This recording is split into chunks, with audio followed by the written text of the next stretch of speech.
va être ta troisième journée, le pire, puis après ça va devenir plus facile. Ça fait 3 jours en ligne que j'en fais. J'ai fait 40, j'ai fait 65, puis un autre 40. C'est quand même des petites distances, là. Puis aujourd'hui, là... Non, mais c'est même pas tes jambes. Ça va... Tu sais, c'est pas comme tes genoux. Là, est-ce que c'est commencé? Hein? C'est commencé. On part de même, mon chum. Je trouve que ça part parfaitement. C'était pas voulu, mais on va... OK, c'est pas mes genoux, c'est que le vélo, c'est... si t'en fais pas, si t'as ta bonne position, c'est comme ton cuir de banc, en fait.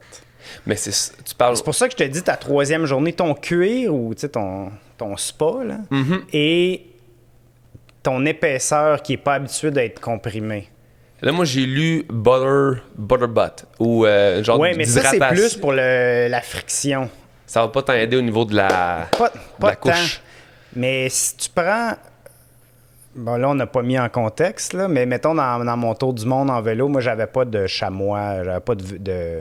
Chamois, ça, c'est ça. Ouais, ben, c'est ça, de petits coussins, là. J'avais juste un siège plus large avec des shorts pour courir avec des boxers intégrés. Ah, t'avais pas de cuissard? Non. Donc, t'es pas obligé. Ça, c'est juste pour compenser le fait que ton banc est vraiment petit et pas épais. Mais si t'as une selle qui est plus large, t'es mieux assis dessus.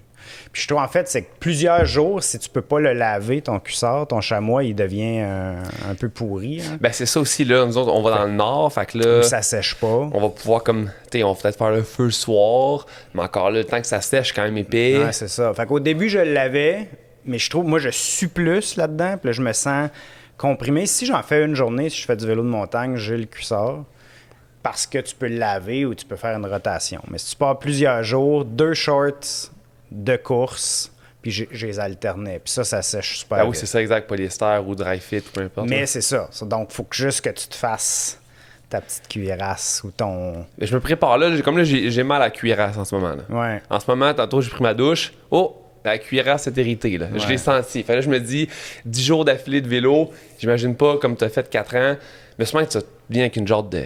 Pas une corne, mais tu viens avec un certain... Mais c'est ça, c'est pas une corne, mais c'est comme si tu joues de la guitare, t'as les doigts qui sont habitués. Ici, si tu fais du vélo de montagne, t'as l'espèce de corne. Ouais, ici moi je aussi. m'entraîne, tu sais, je suis corné à côté, c'est mes je sens plus rien. Là. Ouais, les premiers mois, ça a été dur après ça. C'est un peu ça. OK, ben mais, contexte, Jonathan, parce que là, on passe ça de même, mais c'est pour ça que je te connais en fait, parce que j'ai commencé à lire sur beaucoup de cyclistes québécois. Je serais dans tout ce qui est aventure en ce moment, ça m'inspire super gros. Puis j'ai un ami qui s'appelle Frank, qui est un mentor, qui me parlait de toi, qui me dit invite-toi au podcast, tu vas triper. Je te voir ton site web, puis tout de suite, j'ai fait 40 000 km de vélo en 4 ans. Ça m'a parlé tout de suite avec ton livre. Je trouve ça super cool. Fac, petite liste, rien oublié de ce que tu as fait. Donc voilà, 4 ans, 40 000 km dans 40 pays, si je me trompe pas. Ton livre Histoire à dormir dehors, la pochette. Un bijou. Web série avec Vélo Québec que tu as fait récemment. Ouais. C'est super intéressant parce que tu rencontres des gens, tu parles des villages. Il y a un petit côté historique à la chose que je trouve vraiment cool. Sinon, à part ça, site web, YouTube, tu as un blog aussi. Tu as plein d'articles que je commence à lire qui sont super intéressants. Puis là, évidemment, à la pandémie, tu as mis des bâtons dans les roues. Petit jeu de mots aussi. Apprécié par le public. J'adore. Fait que maintenant, la question, c'est tu repars quand en vélo? Est-ce que tu repars en vélo, en fait? Moi, je présume que tu vas partir, mais c'est peut-être pas le cas. Non, en fait, non. Parfait. Non? OK. Prochaine question. Quand est-ce que ça passe, ton épisode? Parce qu'il y a des choses... il y a des scoops. Ouais, mais... Là, à date, dis-toi que tu vas peut-être passer dans environ 4 semaines. Je peux peut-être m'arranger que ça passe plus tard, si tu veux, dans 5 semaines. Non, mais là, en fait, c'est que là, t'es pas live nulle part ou rien. C'est pas live pantoute, mon chum. On peut arrêter ça là. Puis, est-ce que tu fais du montage? On peut faire du montage. Fait que si tu veux qu'on coupe tout, tu me le dis. Okay, d'habitude, je t'explique tout ça pré-entrevue. Ouais, Au début, je te dis, écoute, c'est pas en live, c'est quelque chose, tu me le dis. On peut faire des codes partout, il n'y a pas de problème. Je te demande si tu as des trucs que tu n'es pas à l'aise de parler, cossin. Mais là, on est parti direct dedans sans que je puisse te dire qu'est-ce qu'il y en était. Mais oui, on peut tout couper au montage. Non, mais c'est pas, je repars pas à vélo, mais je repars, mais c'est comme sous embargo. On peut pas tant en parler. Encore, ça va être annoncé, je pense, la semaine prochaine. OK. Ben, t'es correct. Ça va être dans 4-5 semaines. Fait que si tu veux me dire le scoop, tu peux. Moi, je suis OK, je vais bouche cousue, mouche touffue. Je vais t'en parler, Mais on va se tenir au courant à savoir si tu le gardes. C'est parfait. Tu me le dis, je le coupe ça. Fait que ça fait 1 an un peu plus qu'1 an. Je suis revenu au mois de mars après avoir fait, comme tu dis, mes 40 pays. J'étais au Pérou, le début de la pandémie. Je suis revenu ici. Le plan était que je reste 2 mois, que je reparte après ça. Mais j'étais au bout de ce que je voulais faire en termes de tour du monde à vélo. Moi, je le considère comme... C'était pas un truc physique, là, c'était vraiment plus mental. Je le considère comme commencer un nouvel emploi. Ta première année, c'est vraiment plus difficile parce que tu connais absolument rien. Tu apprends plein de choses. Donc, dans ce cas-ci, tu apprends où mettre ta tente, tu apprends c'est quoi les bruits de la nuit, comment mieux te faire inviter par les gens, comment communiquer sans connaître la langue, t'adapter aux cultures, religions, bouffe, être malade dans le milieu de nulle part. Je fais ça tout seul aussi. Donc, de bâtir ton espèce de confiance et ta carapace mentale, construire ton courage ou juste savoir comment ça marche, tout ça. Après 4 ans, il y a des périodes où je me déplaçais plus que je voyageais. C'est-à-dire que j'apprenais moins qu'au départ et j'avais l'impression de moins profiter de ça. Mais comme quand ça fait 4-5 ans que tu es dans le même métier, tu deviens comme... Je chasser à mon bureau, je fais ma journée. C'est-tu un désir de faire plus de kilométrage? Non, pas du tout. Moi, c'était... J'essayais parce qu'à un moment donné, tu dis, faut que je me rende à telle ville. Puis, tu sais, mon itinéraire était assez global, mais il changeait tout le temps. Mais je calculais, mettons, au début, je calculais 1400 km par mois. Puis à la fin, j'essayais de calculer plutôt 1000 par mois. Okay. Ça laisse plus de temps pour parler aux gens. Puis ça me force en me disant, non, faut pas que je dépasse 1000. Bien là, tu n'es pas dans cette boucle-là de dire « Oh, faut que j'arrive à La Paz pour tel jour, puis après ça, il faut que je continue parce que j'ai dit à telle personne que j'étais pour être là. » Puis là, toi-même, tu te mets des objectifs qui, dans le fond, ne servent à rien. Mais ça te prend beaucoup d'énergie mentale pour rencontrer des gens puis répéter tout le temps ta même histoire. Ouais. Tu sais, t'arrives d'où? Tu t'en vas où? Hein, à vélo? Nanana. As-tu peur? Non, j'ai pas peur. Tu fais ça tout seul. Es-tu marié?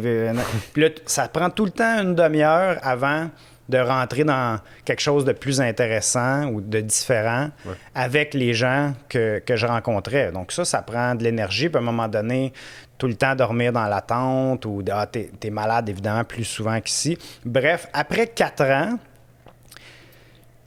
je me suis dit, je vais me rendre à 40 000, 40 pays, 4 ans, ça fait tout beau, je vais finir ça. Puis donc, en réalité, quand je suis revenu, il me restait peut-être 2 mois que je voulais faire, puis je voulais essayer de changer ça d'une certaine façon sans trop vraiment savoir c'est quoi. Alors, à la question, est-ce que je vais repartir à vélo? Oui, parce que j'adore faire des voyages à vélo, mais pas pour des années. Okay. Donc, ce que je planifiais, c'était des voyages dans le futur de 1 mois, 2 mois, mais des destinations épiques, Mongolie, Pakistan, des routes qui sortent de l'ordinaire, puis toujours dans l'optique de rencontrer des gens, des endroits moins touristiques, où c'est pas de dire faut que j'aille là le plus vite possible ou que j'aille que je manger du kilométrage. Mais ça m'a pas du tout à travers ton Instagram, toutes les photos que tu prends, à travers ton blog, tout ce que tu as écrit, tu sens que tu rentres dans la découverte des cultures, des gens de là-bas et non juste je me lance une traversée. Tantôt, on parlait de Sébastien Sasseville qui a fait le Canada au complet en 15 jours.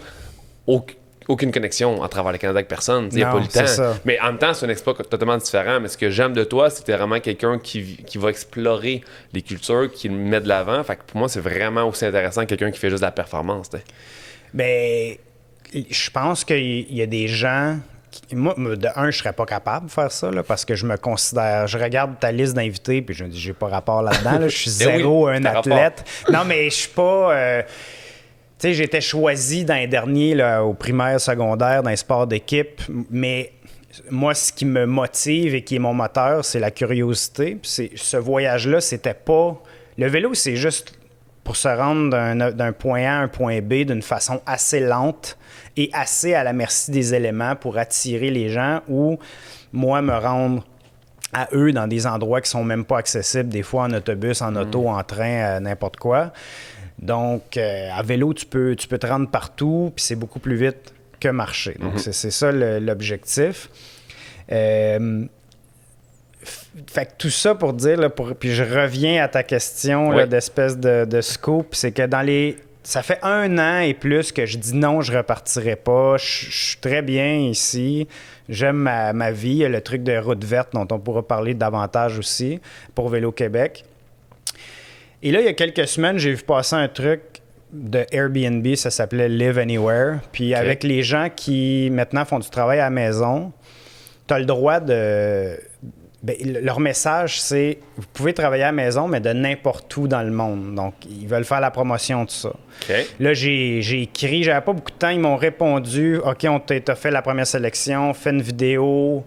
Bref, plusieurs vidéos et entrevues avec des personnes. C'est pour ça que j'ai retardé d'1 semaine notre entrevue. J'avais un autre appel avec eux la semaine dernière. Mais il y a 315 000 personnes qui ont postulé pour ça dans le monde, puis ils en ont choisi 12, dont moi. Impossible. Et là, dans le fond, je repars pour 1 année, mais à travers le monde. Mais eux m'ont posé la même question. Mais là, tu es à vélo, comment tu vas vivre ça? Puis je leur ai dit exactement la même chose.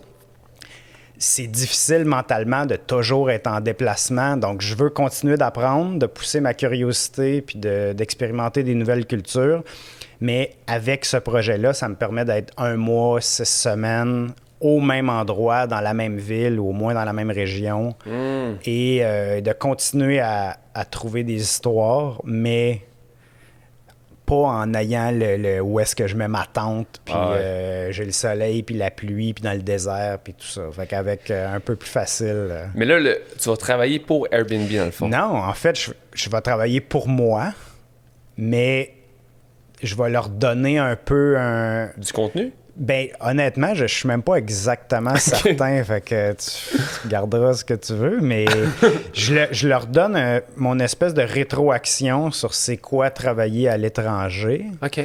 Mais moi, dans la dernière année, j'ai même pas eu le temps d'écrire mon tome 2 de mes aventures de Histoire à dormir dehors. Puis là, que j'ai encore 2 ans d'aventure que j'ai commencé à écrire, mais l'été, c'est tellement occupé avec tous mes projets de vidéo, particulièrement en vélo et plein air, que j'ai pas eu le temps de faire ça. Fait que je me suis dit, si je m'exile, ça va aider. Mais peut-être que je vais avoir plus le temps. En même temps, il faut pas qu'il se passe trop de choses parce que quand je suis en mouvement, je suis pas capable de me concentrer pour écrire sur quelque chose qui s'est passé. S'il y a un nouveau chapitre qui est en train de s'écrire, c'est dur d'écrire un ancien chapitre. Non, c'est clair. Mais ton tome 1, est-ce que tu l'as écrit pendant? Ben, je l'ai écrit en Malaisie, en fait. Puis j'ai habité 1 an en Malaisie. Donc, dans le 4 ans, il y a 1 an où j'explorais autour, mais j'ai travaillé comme avocat et en ressources humaines à Kuala Lumpur. Puis un autre truc qui m'était tombé dessus, là, j'étais au Laos, puis là, j'avais reçu une offre d'emploi en Malaisie. Ça faisait 14 mois que j'étais en train de pédaler.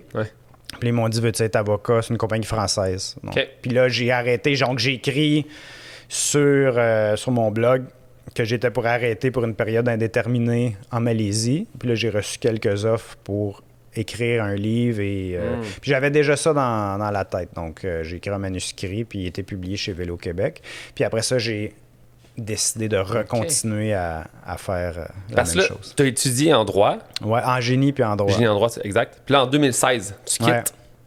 Puis là, question classique là, que tout le monde te pose sûrement, là, mais qu'est-ce qui se passe pour que tu quittes? D'où vient l'idée? Pourquoi tu décides de partir? Parce qu'entre le droit, puis le génie, puis le vélo autour du monde, c'est 2 choses différentes. Est-ce que tu partais dans l'optique de juste partir en voyage? Oui, j'avais demandé une année sabbatique, en fait, puis elle a été refusée. Donc, finalement, j'ai remis ma démission parce que... Pas parce que je... Tu sais, j'aime pas ça quand on voit les... Ben, peut-être pas j'aime pas ça, mais moi, ça me rejoint. C'est pas le message que je veux véhiculer, ce qu'on voit tout le temps, les blogs de voyage, où, tu sais, j'ai quitté un travail... moi, j'ai rien quitté. J'avais juste le goût de faire quelque chose de différent, puis après de revenir. Mais j'aimais ma vie avant. J'ai aimé ma vie de voyage. J'ai aimé ma vie en Malaisie. J'ai aimé... C'était pas une coupure avec. C'était pas de. J'arrête le droit, j'arrête tout ce que je fais, puis là, je m'en vais directement. C'est devenu ça, mais c'était pas ça Non, c'est ça, c'était pas ça l'objectif. Je pensais partir 1 année, donc. Et finalement, ça a duré 4 ans, mais ça s'est développé comme ça. Donc, 1 année, Malaisie, puis après ça, un autre 2 ans où je revenais au Canada, après ça, 2 fois par année pour faire des conférences. Tout ça s'est développé au fil de la route. Puis. c'était juste de découvrir le monde. T'sais. On a une vie, je raconte souvent, ma mère a eu le cancer, elle voulait, comme tout le monde, tu as des rêves, puis elle voulait aller en Italie, elle repoussait ça d'année en année, parce qu'on a tout le temps plein de choses qui nous retiennent. Et là, elle est décédée. Mais là, je me suis dit, bon, ben là, moi, je connais personne qui a fait un voyage en vélo comme ça, mais j'aime faire du vélo, j'aime me promener à vélo là, de façon ludique ou vélo de montagne. Mais dans ce cas-là, c'est cyclotourisme, mais j'avais jamais fait vraiment un voyage de cyclotourisme. OK. Alors, j'ai commencé à regarder sur Internet, dont on parle, mettons, 2015. Là. Pendant un an, j'ai regardé c'était quoi l'équipement, l'itinéraire, les visas. Tu as planifié quand même le truc, c'est pas du jour au lendemain. Non, c'est ça. Quitte. Ben, je pense qu'il y a moyen de faire ça, c'est juste que l'adaptation au départ est beaucoup plus difficile. Puis comme Nord-Américains ou comme Occidentaux, je pense qu'on est plus préparés aussi, on s'impose d'être plus préparés parce qu'après, j'ai rencontré des Sud-Américains qui n'avaient pas de tente, leur support à bagages était soudé directement sur un vieux vélo que j'aurais pas pris pour aller à la grange. Puis eux, tu sais, ils allaient aussi bien que moi. Donc, nous, on s'impose de dire, c'est peut-être même une barrière, on dit ça me prend un équipement. Ça me prend la tente la plus légère, ça me prend le sac de couchage là, en duvet 850, puis le manteau, ça me prend tout, là, ça me prend des bons souliers à clip, ou peu importe, puis finalement, on retarde notre moment de partir. Mais donc, ça m'a pris un an. Du moment que j'ai pris la décision, oui, je le fais, ça change quelque chose dans ta tête. Là, tu dis, OK, si je le fais, après ça, tu l'annonces officiellement. Puis quand les gens autour de toi ont réagi? 98% merveilleux. Si je le ferais si j'avais ton âge. T'avais quel âge à l'époque, justement? J'avais 30. OK. Mais tu sais, si tout le monde a eu... Si t'as 55, t'as déjà eu 30 avant, forcément. Oh, oui. Puis même 50. J'ai rencontré des gens de 70 ans qui faisaient la même chose. J'ai rencontré des familles avec des jeunes enfants, des filles toutes seules, un gars qui le faisait en planche à roulettes, en longboard, là, 25 000 km en longboard, en train de pousser ses bagages. J'en ai vu qui marchaient pendant des années en poussant leurs trucs aussi. Fait que encore là, tes excuses, puis c'est un peu ça, un des messages de la conférence que je donne depuis quelques années, mais on a tous des excuses qu'on peut trouver, puis pas nécessairement pour faire du vélo, mais pour des projets qu'on aurait le goût de faire. Ouais. Fait qu'après ça, c'est à toi de décider c'est quoi vraiment que tu as le goût de faire. Mais tu sais, le changement, ça fait tout le temps excessivement peur. Moi, j'ai pensé longtemps avant de partir en vélo, faire pas le tour du monde, parce que je pensais faire une année. Après ça, quand on m'a offert l'emploi en Malaisie, je dis, non, ça va changer. Est-ce que je vais être encore la même personne?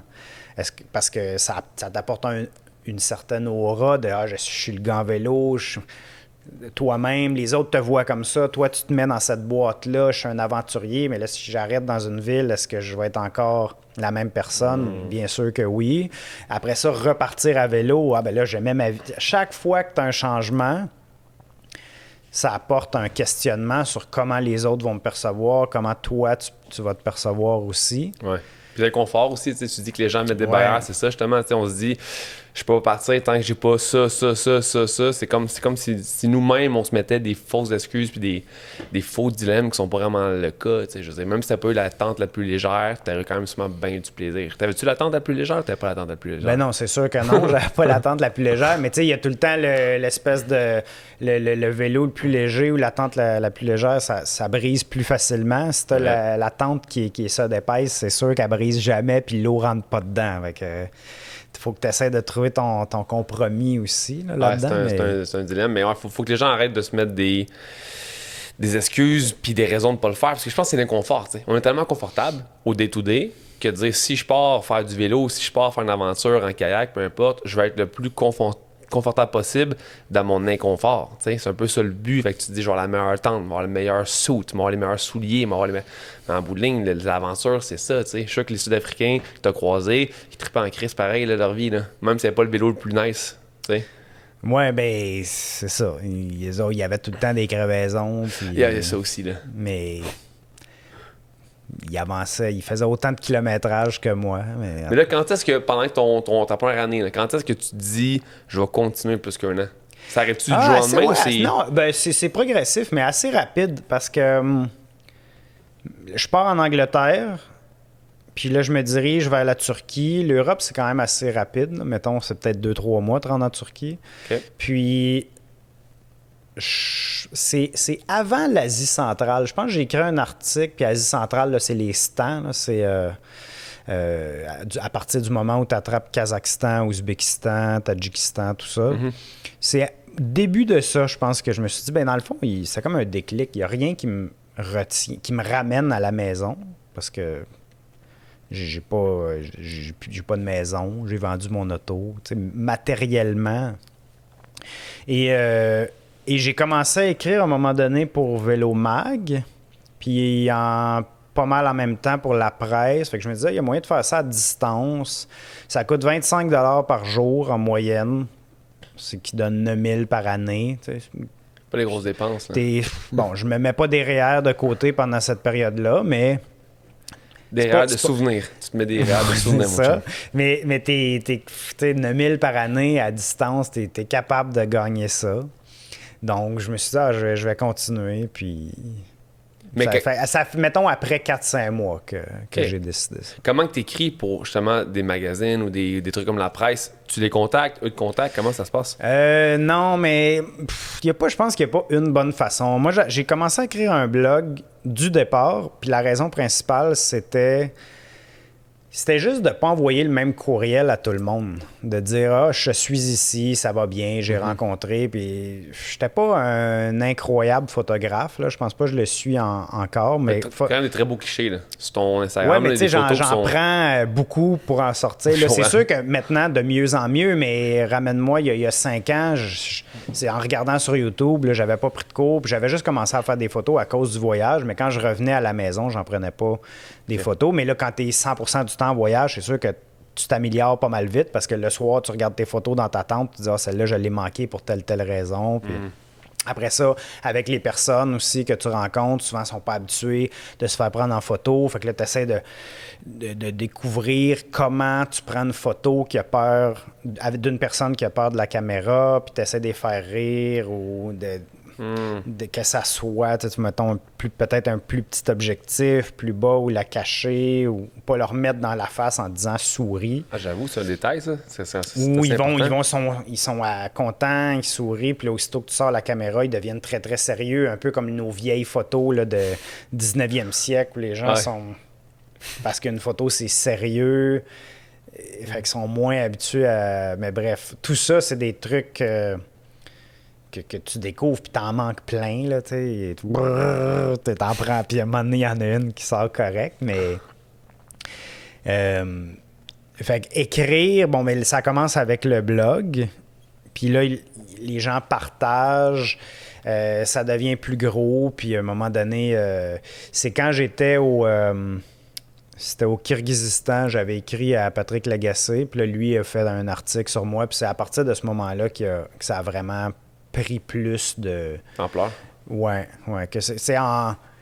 Mettons, mon auditoire a triplé en 2 jours, puis après ça, forcément, ça a sorti de ma bulle de personnes que je connaissais plus personnellement ou indirectement. Ouais. Et là, après ça, Vélo Mag, la presse, puis j'ai commencé pas longtemps. À peu près en même temps aussi avec Gravel le matin à Radio-Canada. Une fois par mois, je lui parlais, puis il me disait « T'es rendu où? » Puis là, je racontais une histoire. Cool, je sais pas. Fait que ça aussi, un peu plus de gens aussi différents qui ont appris à me connaître de cette façon-là. Puis le livre, quand le livre est sorti aussi, il y a des gens qui le voyaient soit à la librairie, qui ne me connaissaient pas, après ma barre, ou à la bibliothèque, ou peu importe, en entrevue pour parler du livre. Le livre au Québec, c'est pas partout dans le monde, dans le fond, mais c'est pas... tu fais pas une fortune avec ça, mais ça t'apporte une certaine légitimité ou une carte vitrine de visite qui t'ouvre d'autres portes par la suite. Puis là, financièrement, là, justement, les livres, ça paye pas tant. L'année que tu as pris avant de partir, c'est cette année-là que tu t'es dit, je vais essayer de mettre un peu d'argent de côté. Financièrement, tu as réussi quand même à vivre à travers ces 4... Ben, t'as fait 1 année de travail quand même. Mais t'as quand même Non, mais j'ai travaillé 5 ans à temps plein, puis j'ai tout le temps... J'avais un coloc, puis j'aurais pas eu besoin d'avoir un coloc, mais vu que j'étais à Lorgnal, là, d'où je viens, quand même plus campagne. J'ai aucune idée c'est où. C'est dans l'est, à côté d'Hawkesbury. Lorgnal. Oui, L', Orignal, en Ontario. OK. C'est face à Montebello, plus ou moins. OK. De l'autre côté, sur le bord de la rivière des Outaouais. OK. Oui. Puis il y a une seigneurie comme le système seigneurial. Oui, bien sûr. Et très, très beau. Et fait que j'avais mis de l'argent de côté. Je dépensais pas 100% de mon argent. Fait que j'aurais pu voyager juste là-dessus aussi. Ouais. J'ai lu, je pense que c'est sur Instagram, tu as une photo où tu manges du pain et du miel. Ouais. Tu as écrit qu'à travers ton voyage, je pense en Argentine. Ouais, c'était au Chili, mais ouais. Chili, c'est voilà. Que tu as mangé ça pendant quasiment des mois. Là. Ben, ça dépend. Les gens, ils ont souvent une conception qui m'étonne un peu. Ils vont me dire, mettons, est-ce que tu t'apportais de la bouffe déshydratée? Ben non, j'étais parti 4 ans. Là. Imagine la brouette de bouffe déshydratée, parce que tu peux pas acheter ça dans le milieu du désert. Non. Puis moi, j'étais pas dans des sentiers. Là. Je traversais pas le Groenland en ski de fond. Là. Il y a des gens qui habitent partout où j'allais parce que je suis une route qui est plus ou moins développée. Des fois, j'étais directement sur comme l'équivalent de l'autoroute 40. Il y a des fois, j'étais sur un chemin agricole ou même peut-être un sentier, mais il y a toujours des gens maximum à chaque 2-3 jours. Donc, c'est sûr que tu n'as pas un choix énorme. Il n'y a pas des métros ou IGA partout, mais tu as des petits dépanneurs. Puis, je mange la même chose que si le monde en Asie centrale, si les gens mangent des patates, mais je vais manger des patates. En Asie de l'Est, je vais manger plus de riz. Il y a des pays où ils ne mangent pas de pain du tout. Il y en a qui en mangent pratiquement tout le temps. Puis cette photo-là, c'était effectivement à Chili, là, dans la cordillère des Andes. Les gens, ils ont une sorte de pain, puis ils en vendent comme à côté, là, tu vas au dépanneur, puis faut que tu le manges assez vite parce que d'après moi, il ne doit pas avoir beaucoup de préservatifs. Là, sûrement pas. Ça sèche en 2 jours. Fait que, mais tu en achètes comme 17, puis là, 2 jours après, tu en achètes encore. Puis j'avais acheté un pot, au moins 1 kilo de miel, mais tu sais, c'est comme... Là, j'en mange presque plus de miel. C'est sûr, overdose de miel. Ouais. Mais c'est ça qui est beau aussi de manger ce que les gens consomment localement, tu sais. C'est un peu ça, le but du trip. Si t'es là avec ta petite bouffe sèche, puis tu manges pas ce que les gens consomment, t'as pas vraiment 100% d'expérience. Et le culinaire, quand même, une partie de l'expérience de voyage qu'il faut que tu vives. C'est ça. Puis donc, si tu es dans le désert ou dans les montagnes, Cordillère des Andes, peu importe, j'ai fait quelques déserts, bien là, c'est sûr, je me cuisine un peu plus des trucs qui se transportent bien ou qui moisissent pas. Patates, carottes, pâtes ou riz, mettons, peut-être des boîtes de conserve de d'autres trucs. Mais en Asie du Sud-Est, particulièrement, je pense que j'ai pas sorti mon pot pour 8 mois. J'ai pas parti mon brûleur pour 8 mois de temps parce que ça coûte tellement rien, puis il y en a partout, c'est du monde. On entend parler de l'économie informelle, là, beaucoup avec la COVID. Les gens sont juste là dehors à chaque 300 mètres. Ils te font de la soupe, ils te font je sais pas quoi. Généralement, je savais même pas c'était quoi je mangeais, plus ou moins. Là, c'est sûr que tu finis par t'habituer parce que les plats, il y a des classiques, mais tu sais pas exactement c'est quoi. Tu fais juste dire je vais te prendre peu importe ce que tu fais, puis là, tu manges vraiment la même chose qu'eux, mais tu sais, ça coûte 1,50$, puis ils t'apportent 12 assiettes. L'Asie, c'est vraiment pas cher. C'est qui est le fun. Mais là, tu dis tantôt que tu étais malade, justement. Là. Puis j'ai lu, je pense, sur ton site, une page statistique. Ah ouais? Puis il est écrit que je ne sais pas c'est quoi le chiffre, mais le nombre d'indigestions que tu as faites. Là, je sais pas si c'est à jour. Je disais souvent 3 parce que dans l'équivalent du livre, qui est de l'Angleterre à la Malaisie, je me souviens de 3 fois. Mais après ça, vers la fin du voyage, c'était en Bolivie. Je pense que juste Bolivie, j'ai été malade 2-3 fois. Là. Puis Argentine aussi. Je pense que c'est des coups de malchance. Des fois, tu es fatigué. là, tu manges ou bois de l'eau peut-être qui est pas bonne. Puis peut-être qu'à un autre moment, tu aurais mieux résisté, mais quand le soleil qui te tape dessus, tu es plus fatigué. Ah, ton système est à terre. Là, tu te réveilles dans la nuit. Puis il y a d'autres fois où ça passe. On a mangé j'étais avec un Italien puis un Allemand au Chili, puis on avait mangé des moules, mais il y en avait des millions sur la plage. Puis les trois, on en avait déjà mangé, mais j'en avais jamais fait cuire moi-même. Puis là, ils m'ont dit, toi, tu parles français, donc c'est toi la personne la mieux placée pour nous dire comment faire cuire les comment moules. faire. Mais c'est ça ma qualification de ça cuisinier. Fait du sens, ça, comme réflexion, ça a bien du sens. Fait que là, on fait ça, mais la gaffe qu'on a faite et que j'ai apprise plus tard, c'est que tu peux pas, si on n'est pas ouvertes toutes seules, tu peux pas les ouvrir avec un couteau. Fait que là, l'Allemand, lui, a passé sa nuit à vomir, mais dans le noir, on était les trois dans nos tentes, puis là, il partait dans une direction différente. Puis ce coup-là, tu sais, moi, je dis tout le temps, on en gagne, on en perd. Ben là, j'ai gagné ce soir-là, j'ai pas été malade. Mais après, c'est que là, t'es tout seul, le lendemain, il faut que tu pédales quand même. Mais c'est ça. Ben là, dans ce cas-là, on était trois, mais fallait qu'on se rende à un point. Mais il y a des fois, j'étais vraiment tout seul dans ma tente, puis là, je m'endormais, puis je me disais, j'espère que ça va passer, puis ça passe pas. Puis là, je réussissais, mettons, à faire 20 km pour me rendre à l'hôtel le plus proche. Puis je devenais comme semi-coma pendant 3 jours. Ça, c'était, je pense à une fois en Argentine, là, en particulier, petite ville. C'est combien? 25. Peux-tu le faire à 20? Non. OK, 25. Je vais partir demain. Fait que là, t'es en chambre, finalement, à peu près. J'avais oublié que j'avais des médicaments contre ça. J'étais même pas capable de me rendre à l'épicerie qui était à l'autre bord de la rue pour acheter des biscuits soda. J'étais juste trop épuisé. Aïe. Mais ça finit toujours par passer. J'étais malade au Maroc quand j'y étais, mais comme big time, j'ai perdu 22 livres en une semaine. L'enfer, mon chum, l'enfer. Puis on conduisait en voiture, puis moi, j'avais au cœur en voiture, là. Puis il y a tellement de montagnes puis trucs qu'on traversait que si je peux pas conduire, j'aurais été encore plus malade, c'est sûr. Ça fait que je conduise pendant 24 heures malade comme un chien. Puis j'étais comme, man, j'imagine si j'étais en vélo ou justement en transport, comme même pack-sac, là, sac à dos à pied, je sais pas quand j'aurais fait, là. Là, moi, j'étais assis dans mon char, mais je devais être malade de même. Mais tu sais, là, il m'a fallu des antibiotiques, là. J'étais en chercher à la pharmacie, mais c'était pas les bons. Mon des antibiotiques qui étaient faits pour des vaginites qui n'ont aucun hostie de rapport avec mon indigestion. Puis finalement, il faut que j'arrive à Montréal puis que là, j'aille les bons antibiotiques, tu sais. Mais ça reste que c'est quand même un risque quand même important de pas finir par combattre ta bactérie ou... Ouais. Mais je transportais des trucs, je sais pas exactement c'est quoi le médicament, mais contre la diarrhée du voyageur. Parce que, exemple, l'Imodium, ça coupe ta diarrhée, mais si tu as une bactérie ça ou un problème, ça fait juste...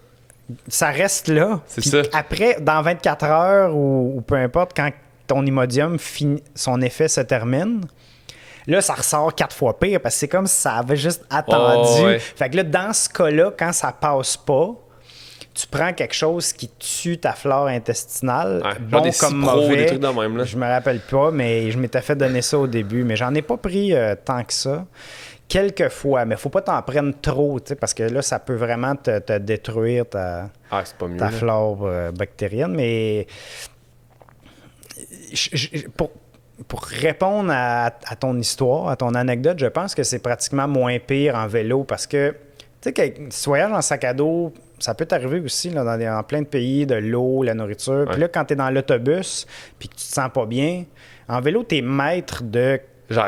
T'arrêtes, tu peux aller à la toilette dans le fossé, puis t'es pas vite, t'es pas des mouvements comme ça, t'as pas d'autres mondes autour de toi. Tu peux souffrir tout seul. Je me suis endormi dans des fossés, je me suis endormi sur le bord d'une espèce de statue au Tadjikistan, dans la poussière, mais j'étais maître de quand est-ce que je repartais. La seule problème de ça, c'est que à un moment donné, si t'es vraiment tout seul, il faut que tu trouves de l'eau parce que quand t'es malade, tu te déshydrates rapidement. Puis là, moi, je transportais l'eau que j'avais besoin jusqu'à ma prochaine destination. Fait que forcément, là, tu te dis, là, je peux pas rester ici indéfiniment, ça va me prendre éventuellement du liquide. Ouais. Fait que là, il faut que tu repartes, mais Tu peux rouler 5 km/h, t'avances quand même. Puis d'habitude, il y a quelqu'un qui dépendant, moins que le pays est développé, plus qu'il y a quelqu'un qui va venir t'aider. Là, et je me suis fait donner des melons d'eau, ça m'a ramené à la vie, on dirait, une fois en particulier. T'as-tu d'autres problèmes de santé, des blessures, quelque chose, non?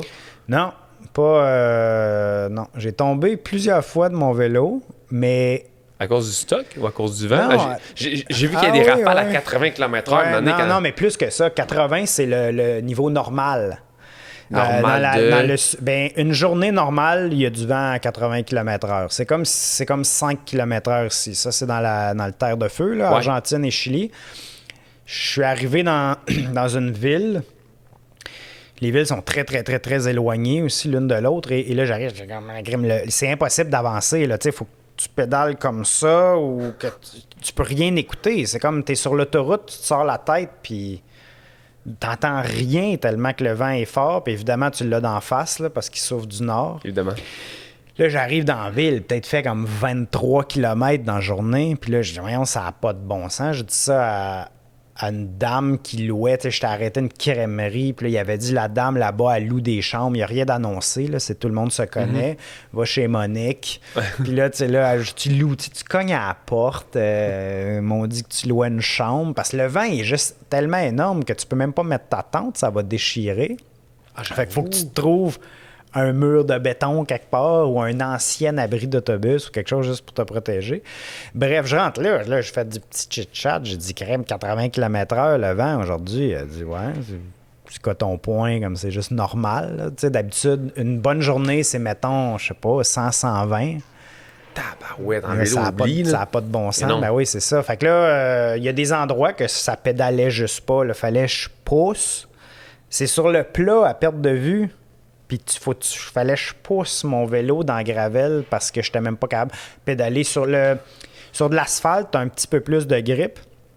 Mais sur de la gravelle, la petite roche, tu peux vraiment te faire, même avec le vélo qui pèse 125 livres, là, tu peux te faire pousser dans le fossé. Ça glisse, en fait. Oui, exact. Puis l'autre problème, c'est que c'est des routes qui sont très passantes, souvent pas d'accotement.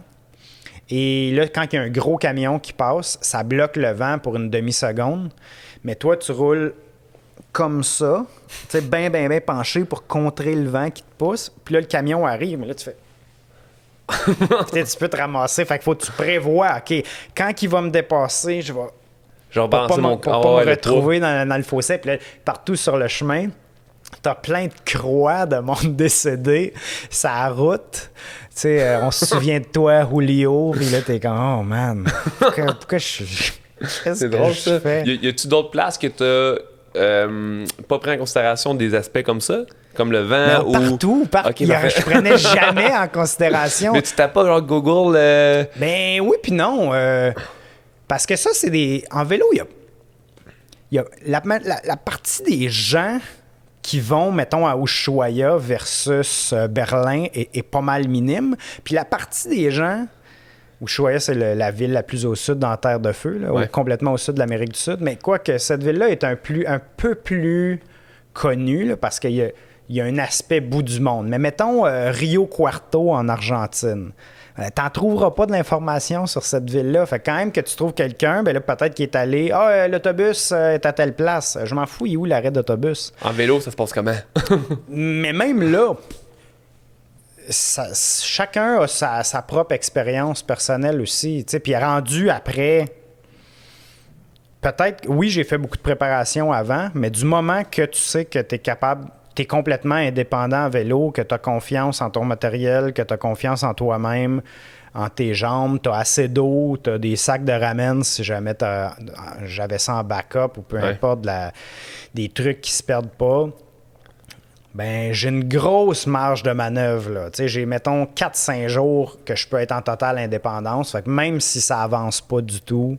T'es correct. Je vais être correct. Puis au pire, t'as tout le temps des automobilistes, même si t'en as un à chaque 3 heures, si t'es vraiment, vraiment mal pris. En vélo, là, les gens vont arrêter de te voir. Ils te font automatiquement confiance. Ouais. Puis niveau vélo, niveau mécanique, là... Là, quand je suis en train de préparer mon 1000 km, puis là, j'ai checké des listes de qu'est-ce qu'il faut apporter, puis qu'est-ce qu'il faut pas oublier, tu sais. Puis il y a plein de trucs que je suis comme ça. J'étais comme quand j'ai changé ma chaîne de vélo, ça brise, là. Aucune idée comment faire, là. Mais reste que il faut des outils. Apporte un chain link. C'est ça, si jamais t'en as un qui brise, c'est tout petit. T'essayes, il y a beaucoup de trucs dans les dernières années, c'est des outils qui n'existent pas dans aucun atelier, mais qui ont été imprimés en 3D par un gars ou ici et là. Puis exemple, comment...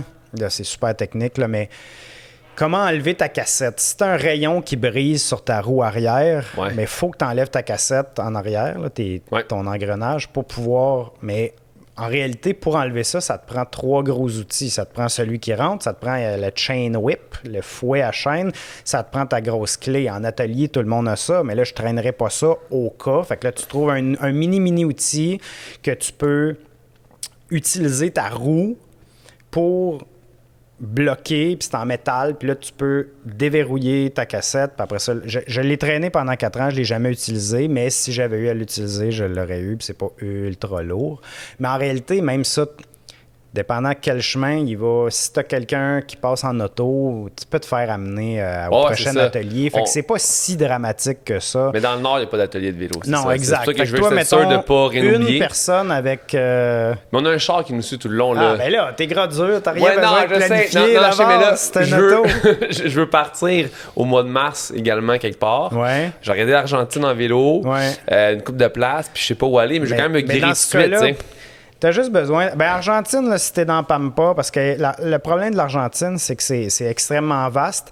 Puis c'est comme un semi-désert, la Pampa. Donc, il y a beaucoup de... C'est pas des cactus, mais c'est des plantes agressives. Et il y a plein de petits piquants. Puis ça, là, mettons, je pouvais ne pas faire de crevaison pendant 10 000 km et en Argentine, en faire 4 dans la même journée.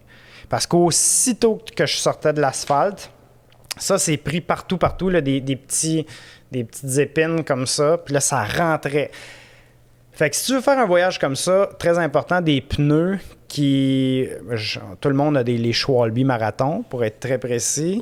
Et ça sont plus épais, ils ont une espèce de couche, puis là, c'est plus lourd, mais ça va te protéger jusqu'à un certain point pour tes crevaisons, parce qu'évidemment, tu as plus de poids, puis si des piquants qui rentrent, puis tu veux pas tout le temps être en train de enlever tes sacoches, changer tes pneus. Fait que donc, des rustines qui collent, là, des patchs, 1 ou 2 chambres à air. Moi, je traînais. Puis moi, je suis très, très optimiste. Il y en a qui traînaient des pneus de rechange, qui traînaient une chaîne de rechange, je sais pas combien. Tout moi, rien traîné. Je pense que j'avais un rayon.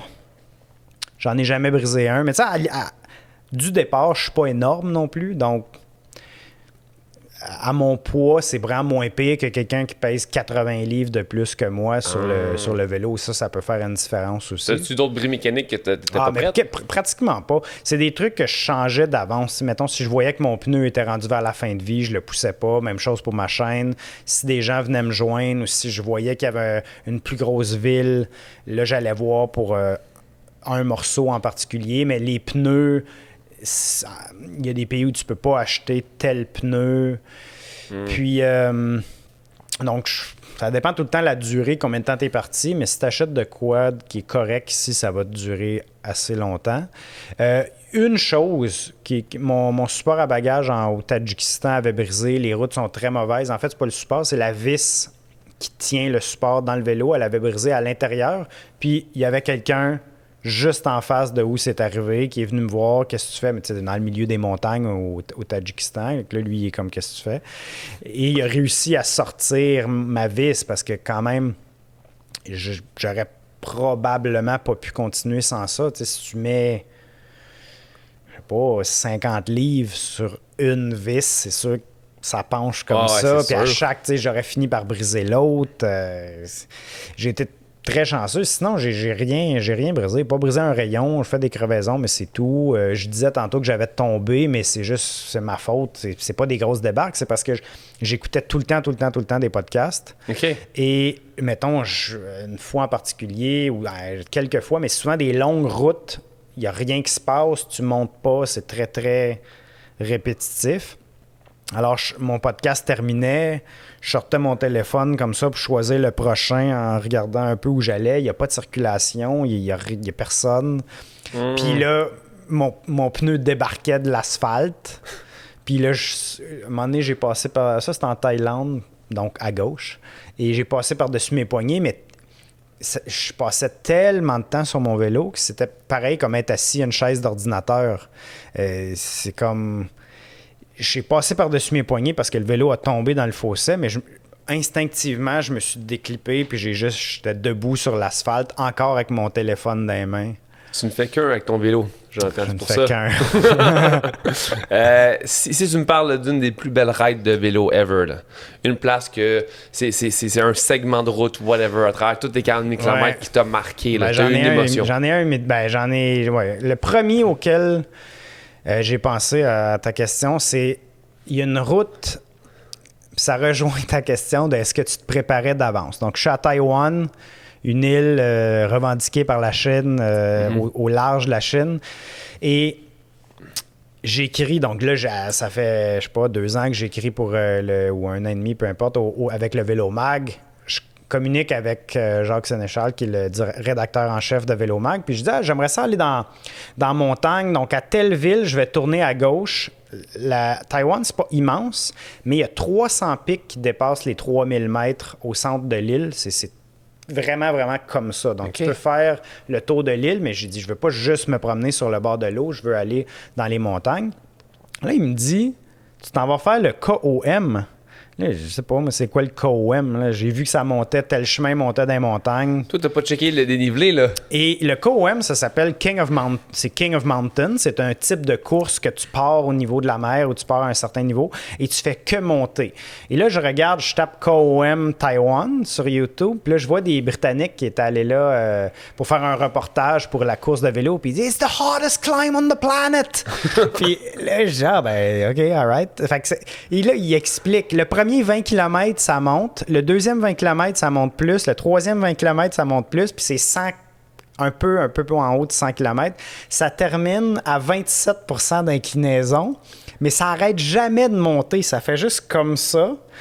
Puis à la fin, le 27, mais moi, comme je dis, mon vélo pèse 125 livres. Oui, tu as ton stock dessus. Fait que ça m'a pris... la course, c'est supposé être une course d'une journée. Moi, ça m'a pris 3 jours. À monter 100 km. Ouais. Et c'est une montée qui est mythique à Taïwan parce que les gens, parce que leur pays n'est pas reconnu internationalement, voyagent beaucoup à l'intérieur du pays et le cyclisme est très développé là-bas. Giant, d'ailleurs, c'est fait à Taïwan. Ah, je sais pas. Et ils montent, puis beaucoup de pièces aussi. Et eux, mythiques, ils font comme ça une fois dans leur vie ou une fois par année, puis ils vont monter ça avec des vélos de route. Et là, le monde me clenchait pour monter, puis ils se tournaient, mais ils ont une bouteille d'eau. Je me disais, comment ils font pour faire l'aller-retour avec une bouteille d'eau? Ça n'a pas de bon sens. Et je vois que, dans le fond, soit ils vont là en groupe d'amis. Il y en a tout le temps un qui conduit une voiture qui fait des allers-retours pour donner de la bouffe ou il va faire du café à tel belvédère. Ou il y a des agences de voyage qui organisent ça si tu n'es pas assez pour te relayer. Donc, j'arrivais à des belvédères avec tout mon barda, puis eux étaient comme, ça n'a pas de sens, qu'est-ce que tu es en train de faire? Tu sais, ils se pètent les bretelles de cuissard. On monte le King of Mountain, ils appellent ça, c'est la montagne Wuling. On monte Wuling, puis ils me voient arriver, ils sont comme, mais qu'est-ce que tu fais? La même chose que vous, mais où tu dors? Ben, puis ça fait vraiment route falaise. Hein, fait que j'essaie de me trouver des spots qui sont plats. À côté contre la falaise. Ça, il y a une vidéo sur YouTube de cette montée-là. Mais pour répondre à ta question, c'est la descente après. Parce que ça monte très, très, très, très à pic. Mais de l'autre côté, pourquoi j'avais choisi cette montée-là, c'est qu'il y a un autre, je n'étais pas obligé de faire un aller-retour, il y a un autre chemin qui descend presque jusqu'à Taipei, la capitale au nord. Et ça descend pendant, je pense que j'ai fait quelque chose comme 150 km, mais en donnant 20 coups de pédale. Ça descendait beau, pratiquement pas besoin de freiner, puis c'était comme en moto, mettons, une piste mythique. C'est-tu plus à pic que l'autre? Non. Non, c'était vraiment moins à pic. Toi, t'as pris le côté le plus à pic de la montagne. Ouais. T'aurais peut-être monté par l'autre. Oui, mais c'est parce que c'est plate. descendre, quand tu t'as forcé pendant plusieurs journées, puis après ça, tu descends, puis tu mets les freins tout le long, c'est pas mal moins agréable que juste te lever debout, pousser sur tes pédales. Ben oui. Puis en réalité, monter, ça devrait pas être plus difficile qu'aller sur le plat, parce que tu pédales, tu peux, si tes vitesses sont assez faciles, tu peux juste pédaler à la même vitesse, c'est juste que tu vas aller vraiment moins vite, mais tu n'es pas obligé. Quand est-ce qu'on force comme cycliste? C'est parce que nos vitesses sont pas assez faciles. Puis que là, on est dans la vitesse la plus facile, puis on dit hey, j'aimerais ça d'en avoir une de plus. Puis là, on est obligé de pousser puis de mettre beaucoup, beaucoup plus de force. Mais les vélos de cyclotourisme, comme ça, ils ont des vitesses comme des vitesses de grand-mère là, que tu peux pédaler à 4 km/h. Dans cette montée-là, j'ai appris que si tu vas en bas de 4 km/h, tu tombes sur le côté. Fait que j'en ai monté beaucoup à 4 km/h. Mon chum, c'est pas vite. Avec tes sacoches en plus. C'est vraiment pas vite. En bas, là, je voyais le 3.7. Fait que là, non, il faut que je me force pour 4 km. Je montais, je me mettais debout, je me rassoyais. Mais pour moi, ça, c'est beaucoup plus agréable que de traverser un désert en ligne droite pendant 800 km sans que ça tourne. L'horizon se perd dans la brume ou dans... En fait, ça se perd dans la courbe de la Terre. Ça fait juste... Tu le vois plus. Même, j'avais un drone, la route, j'étais 400 km en ligne droite. Tu l'attends, ton tournant à 15 degrés à un moment donné. Ça, c'est plate. Parce que tu bouges pas, puis pour ton corps aussi, c'est beaucoup plus difficile. T'es statique. Tu as le même mouvement. C'est ça, tu peux pas bouger. Puis même te lever debout, c'est moins agréable que monter, descendre, tourner, le paysage qui change. Oh, il y a une chute ici, la végétation qui change. Quand tu montes longtemps, tu passes de feuillus à conifères, à petits arbrisseaux, à rien, juste complètement désert. Puis là, quand tu redescends, tu as l'effet contraire. Puis même, tu sens la chaleur. Surtout quand tu redescends, tu sens l'air de plus en plus lourd par-dessus toi, qui fait regagner de la chaleur à l'atmosphère, comme si quelqu'un te pèse dessus. C'est vraiment beaucoup plus agréable de monter, descendre que de rouler en ligne droite. OK. Je suis en train de lire le livre de Mike Horn, un aventurier.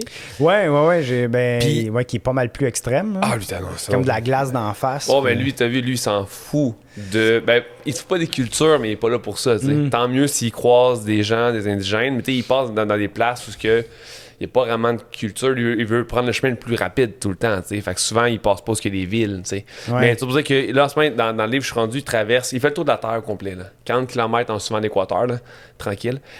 Puis il traverse l'Afrique. Puis c'est tellement complexe au niveau des visas, des patatis, des patatas, c'est ça c'est la logistique quasiment qui est le problème. Mais toi, à travers tous les pays que tu as fait, c'est-tu compliqué d'avoir justement les visas, les trucs? Non. Vraiment moins que... J'ai juste certains pays qui sont compliqués, puis il y a de plus en plus de pays qui sont beaucoup plus faciles qu'avant. En fait, tu me parlais plutôt de la préparation. Puis au début, j'ai fait des erreurs de débutant, comme quand tu commences un nouveau travail. Exemple, j'avais pas pensé que le dimanche, tout est fermé en France en termes de restauration. Donc là, j'avais pas de bouffe. T'sais, de tous les endroits du monde, le seul endroit où j'ai eu faim, c'est dans un village en France, parce qu'il n'y a rien qui est ouvert. Au niveau des visas, l'Europe, il y a l'espace Schengen, où tu peux être 90 jours, changer d'une frontière à l'autre dans tous les pays qui font partie de cette entente-là. Quand je suis sorti de Slovénie pour rentrer en Croatie, la Croatie fait partie de l'Union européenne, mais pas de l'espace Schengen, donc tu passes un poste frontalier, et il m'a dit... Ah non, ici, c'est juste pour les citoyens de l'Union européenne. Toi, faut aller ailleurs, plus loin. Puis c'est pas si grave, mais ça m'a appris... Ah, OK, les visas, où rentrer en vélo, ça, c'est différent que quand tu arrives en avion. Exemple, si tu arrives à... Je sais pas où, mais il y a beaucoup de pays d'Asie que... Ben, Cambodge, par exemple, ou Laos, ou en tout cas, peut-être même les deux. Mais quand tu arrives en avion, ils vont te donner ton visa on arrival. Okay. Ils font juste, voici, ça coûte 50$, voici ton visa. Mais quand tu arrives par la terre, ça te prend déjà ton visa d'avance. Faut que tu y penses un peu, mais c'est vraiment pas si compliqué. La majorité des visas aujourd'hui, du moins des pays que j'ai fait, tu peux les avoir de façon électronique. En ligne, oui. Puis c'est vraiment rapide. Les stands, pratiquement tous, là, sauf le Kazakhstan, mais en tout cas, il y a quelques années. Mais Azerbaïdjan, Turquie, tu leur envoies ta photo, tu leur envoies l'argent, tu payes, puis ils te répondent un courriel. Voici ton visa, tu fais imprimer ta feuille. Des fois, il y a des régions. L'Est du Tadjikistan, c'est une région autonome. Ça te prend un autre visa pour ça. Mais sinon, pour un Canadien, c'est quand même assez facile. Il y a certaines exceptions. Les Européens aiment beaucoup passer par l'Iran en vélo. Okay. Pour les Américains, Britanniques, Canadiens, c'est plus difficile. Tu peux pas être tout seul. Ça te prend un guide, tout ça. Puis Chine, j'ai eu de la misère. Chine, j'ai pas pu l'avoir de l'Asie centrale. Je m'étais dit, je vais le faire à Bishkek, au Kirghizistan. Mais là, l'ambassade avait été bombardée pas longtemps avant que j'arrive. Donc, ils ont fermé ça. Et là, je pouvais pas. Fait que finalement, j'ai sauté par-dessus la Chine. Mais quand je suis revenu plus tard au Canada, là, j'ai obtenu ici. Fait que des fois, c'est possible d'obtenir ton visa d'avance. Mais le problème, dans certains pays, c'est que si tu es parti pour très longtemps, ton visa, il commence du moment que tu l'as, puis s'il est bon, mettons, pour 3 mois, fait que là, tu dis, ça marchera pas parce que moi, je vais être là juste dans 9 mois. Puis tu renouveler après? Non. Mais tu peux l'obtenir d'un autre pays. Exemple, Kazakhstan, je l'ai obtenu à Bakou. Bon, ça, c'était un peu à Bakou qui est en Azerbaïdjan. J'ai un chapitre dans mon livre je compare ça là, aux les 12 travaux d'Astérix, là, où il faut qu'il y ait un formulaire A38 ou quelque chose comme ça, parce que j'ai fait comme 4 fois le tour de la ville d'une place à l'autre pour obtenir. Alors là, il faut être payé à la banque. Où la banque? Évidemment, ils choisissent pas celle qui est à 2 maisons de l'ambassade. Ils choisissent celle qui est à là, d'aller jusqu'à l'autre bout de la ville. Là, c'est là que tu as ton étampe. Non, c'est là que tu payes, mais ils t'envoient à une autre banque pour avoir l'étampe. Là, il faut que tu reviennes. Là, il s'est rendu fermé. L'ambassade de... c'était l'Ouzbékistan, c'était pas le Kazakhstan, mais en tout cas, pour ceux qui suivaient vraiment la carte, là, c'était pour l'Ouzbékistan. Mais partout, je pense que le fait d'être en vélo, puis le fait d'être un peu, de pas te prendre trop au sérieux, ça aide beaucoup. Fait que là, j'avais commencé à niaiser finalement avec l'ambassadeur qui me montrait des photos des filles ouzbèques, puis il était là, number one reason to visit Ouzbékistan, puis il me montrait comme un vieux magazine. Puis c'est comme, faut juste que tu te mettes ami, parce qu'il y avait 2 Allemands que eux, ils ont fait les mêmes étapes que moi. Ils étaient aussi à vélo, mais ils riaient jamais, ils étaient vraiment sérieux. Puis eux, pour aucune raison là, aléatoire, il a fallu qu'ils attendent 1 semaine de plus pour avoir leur visa. Shit. Juste parce que ils niaisaient pas avec le gars. C'était quoi qui... le gars d'Ouzbékistan m'avait dit... Do you know what is a tuti tutu? Puis là, j'avais dit, yeah, it's a tribe in Africa. Puis là, il fait, nice. Puis là, il dit non, c'est quand quelqu'un qui parle pas anglais, qui va en Angleterre, qui dit, je veux 2 thés pour 2 personnes. T'es comme... Ha ha ha. Mais tu sais, il faut juste. Ah, mais tu veux le visa, fait que tu ris, tu fais comme c'est vraiment drôle au mort ou je sais pas quoi. Mais là, t'es parti tout seul pendant un bon bout. Ouais. À peu près, mettons 80% du temps. Penses-tu que ça t'a aidé à. Moi, j'ai du mal en voyage à parler à beaucoup de gens si je suis pas tout seul. C'est sûr. Ah oui, tout seul, je me rends compte que je suis vraiment plus sociable. Parce que t'es un canevas, t'es une toile blanche. Les gens sont attirés vers toi. Si t'es avec quelqu'un, pour plusieurs raisons. Quand t'es tout seul, t'es moins menaçant. Après ça, les gens sont relativement pauvres dans beaucoup de pays. Donc, s'ils t'invitent, c'est une moins grande dépense. De nourrir une personne versus 2, 3, 4 personnes. Si tu as des problèmes, s'ils arrêtent de te dire « veux-tu que je t'embarque? » un vélo, pas mal moins compliqué que 2 vélos. S'il faut que tu prennes l'autobus, même chose. Puis également, si tu entends parler, j'irai pas leur parler, il est en train de parler français à quelqu'un. Alors que moi, si je suis tout le temps dehors, puis que je deviens un peu plus brunâtre, ils peuvent penser que je suis turc ou azéri. Bon, ils penseront pas que je suis chinois, mais même brésilien, Israël. Puis là, ils vont venir me voir en pensant peut-être que je suis quelqu'un de local. Et finalement, on va parler de d'autres choses. Mais si t'es deux personnes puis ils t'écoutent parler une langue étrangère, ça fait une certaine barrière. Puis quand tu parles à quelqu'un, aussi, tu portes moins attention à ce qui se passe autour de toi. C'est sûr que si tu manges tout seul, les gens sont plus portés de venir te voir aussi. C'est une décision de partir seul? Si tu avais eu un ami qui t'aurait dit genre, non, hey, je préférais le faire seul. Ah ouais? Oui, ben c'est pour cette raison-là. Même sac à dos, je voyais avant d'être en vélo, je voyageais sac à dos. Puis j'étais généralement seul, quoique forcément, si tu prends un autobus ou tu es dans une auberge jeunesse, tu finis toujours par rencontrer des gens, puis là, tu dis, bon, on va faire un bout de chemin ensemble. Mais il y a des avantages de voyager avec d'autres mondes, il y a des avantages de voyager seul. Donc, c'est pour ça qu'il y avait mon père, mon frère, un ami, ils sont venus me voir, un Allemand, l'Italien. Mais trouver un partenaire de voyage à vélo, c'est plus compliqué que se trouver une compagne ou un compagnon de vie parce que faut que tu ailles à la même vitesse, faut que tu aies à peu près le même budget, faut que tu veuilles visiter à peu près les mêmes choses. Ouais. Moi, je prends beaucoup de photos. Ça veut dire si toi, tu veux aller vite, partir de bonne heure puis rouler, on est incompatibles. Moi, je pars tard, j'arrête de parler au monde, je prends des photos. Puis prendre des photos, ça veut dire je mets mon trépied puis je fais des allers-retours devant mon trépied. Ça veut dire que ça peut prendre une demi-heure. Là. C'est pas juste je reste sur mon vélo puis je prends avec ma caméra. Ouais. Ça peut être compliqué. Je sors le drone. Même budget parce que est-ce qu'on est dans notre tente? Est-ce qu'on est dans des hôtels? Si on est dans des hôtels, quel genre de chambre on choisit? Faut pas que ça soit trop dépareillé. Ouais. Ça fait beaucoup de choses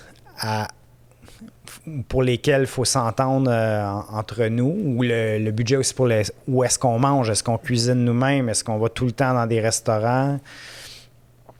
Quel genre d'attraction on veut visiter? Est-ce que tu vas... Quoi qu'à la limite, ça, un musée où tu n'en visites pas tant que ça parce que t'es pas mal tout le temps dans le milieu de nulle part, mais... Pour une semaine, c'est facile de trouver quelqu'un qui s'adapte selon ton... C'est ça, moi, j'ai plusieurs amis. J'ai mon ami Mirko qui prend des photos, puis lui, tu sais, si je voyage avec lui, ça va être lent.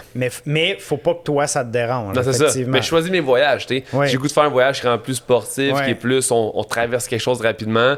J'ai mon ami Alexis, lui, je sais que ça y va.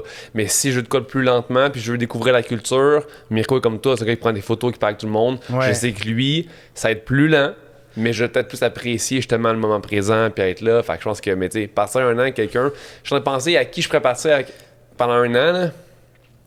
Puis j'ai peut-être du mal à trouver quelqu'un.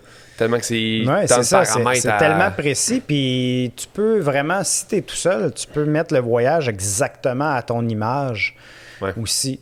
Fait il y a vraiment des avantages aux deux côtés. Puis je pense que beaucoup de gens qui me disent « Moi, je partirais jamais seul », mais je pense qu'on devrait tous essayer au moins de voyager seul. Ça se peut que tu n'aimes pas ça, mais c'est vraiment un autre aspect. Puis pas de s'empêcher. Il y a du monde qui me disent j'aimerais ça, même pas nécessairement à vélo, mais j'aimerais ça aller en Europe, mais mon mari a moins de vacances que moi, ou lui, ça ne l'intéresse pas.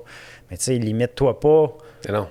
À la limite, vas-y avec ta sœur ou une amie si tu veux pas y aller tout seul, mais c'est pas parce que ton partenaire de vie n'a pas ce désir-là qu'il faut que toi, tu au pire, tu peut-être l'an deux ton voyage, au pire, tu feras une partie tout seul, tu vas le rejoindre après. Oui, mais ce qui est agréable aussi de ne pas voyager, de rencontrer quelqu'un sur la route, c'est que tu n'as pas une obligation de rester avec cette personne-là. Moi, finalement, j'ai voyagé 3 fois séparément avec Frédéric Fritz, qui est un Allemand que lui m'a dépassé. Je prenais des photos au Tadjikistan. La première fois, on a voyagé 3 semaines. À ce moment-là, il était avec un Français. Puis, il me dit, t'es la première personne qu'on dépasse depuis la France ou la Suisse. OK. Fait que là, après ça, il y a une route. On faisait à peu près le même nombre de kilomètres. Fait qu'on finissait en crème, on va rouler ensemble, là, tant qu'à juste se dépasser malaisant. Là. On est les deux seuls cyclistes à 400 km à la ronde, puis on finit tout le temps par se recroiser. Là. Fait qu'on fait 3 semaines. Après ça, on s'est séparés parce que moi, j'ai dit, moi, je veux aller au Kyrgyzstan. Lui voulait aller en Chine. On se sépare. On s'est retrouvés plus tard en Birmanie, par hasard, ou en tout cas, on l'avait préparé, mais on fait 3 semaines. On se retrouve pour 3 semaines. Après ça, lui s'en va vers Bangkok. Moi, je m'en vais vers le Laos. Et 2 ans plus tard, on s'est retrouvés au Chili. Lui était retourné travailler en Allemagne, puis moi, j'avais travaillé en Malaisie. Puis plus tard, on a fait la carretera austral, de Ushuaia, en fait, de Argentine, jusqu'à Mendoza, en Argentine. Donc là, on a fait, je pense, quelque chose comme 3 mois ensemble. Oh wow! parce qu'on avait vu qu'on s'entendait, mais il y a des fois qu'on s'est perdu pour quelques jours. On s'est retrouvés, mais on roulait pas tout le temps un à côté de l'autre. Tu sais, c'est ça en vélo qui est vraiment agréable. Même si tu es en couple, puis que tu peux rouler tout seul, puis dire on va s'arrêter. Puis lui, son pédalage normal, il est plus vite que le mien. Il a comme de la misère à pédaler, mettons, 15 km/h. Fait qu'il pédalait 20-22. Là. Quand t'es chargé, c'est quand même assez rapide. Oui. Mais on finissait toujours par dire... Lui, quand il y avait un arbre, il aimait ça faire des siestes. Moi, quand je roule, je fais pas de sieste. Donc, on finissait par faire le même nombre de kilométrages. Il laissait son vélo à côté de la route pour que je sache qu'il était arrêté là. Puis là, je cherchais, puis il était arrêté quelque part. Puis là, on continuait. Fait que, en fait, on campait ensemble, puis on mangeait ensemble. Mais dans la journée, on faisait nos trucs. Puis lui, il fait quoi dans la vie? Il est enseignant au secondaire. C'est intéressant, ça aussi, de rencontrer des gens, parce qu'il y a différentes façons de faire. Lui, il enseigne l'histoire et l'éducation physique, mais la façon qu'il enseigne l'histoire en Allemagne, c'est que la moitié du cours, il raconte, exemple, le mur d'Adrien. Donc,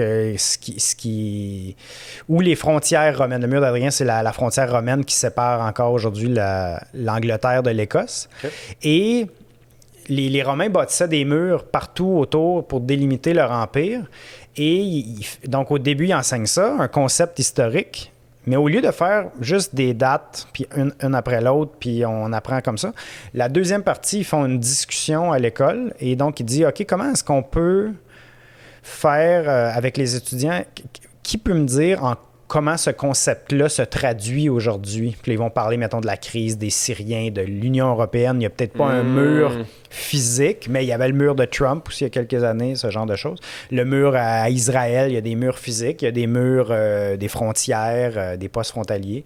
Donc, il y a moyen de faire des liens avec l'histoire aussi de cette façon-là. Puis lui, c'est sûr que son voyage à vélo l'a enrichi aussi pour ce qu'il peut raconter à ses étudiants de cette façon-là. Mais l'enseignement via des exemples, via des discussions, via des débats, c'est la clé, là. Parce que, tu sais, si tu me racontes un mur quelque part dans un autre pays que je connais pas, je vais moins m'en rappeler que si on a parlé de ce mur-là à travers d'autres situations, tu sais, de pouvoir le visualiser à travers des contextes différents, c'est fucking cool. Mais je pense que tu as besoin des deux. C'est sûr que si tu fais juste une liste de dates, c'est plus difficile à retenir, mais si tu connais pas les dates, tu peux pas faire de lien entre deux concepts.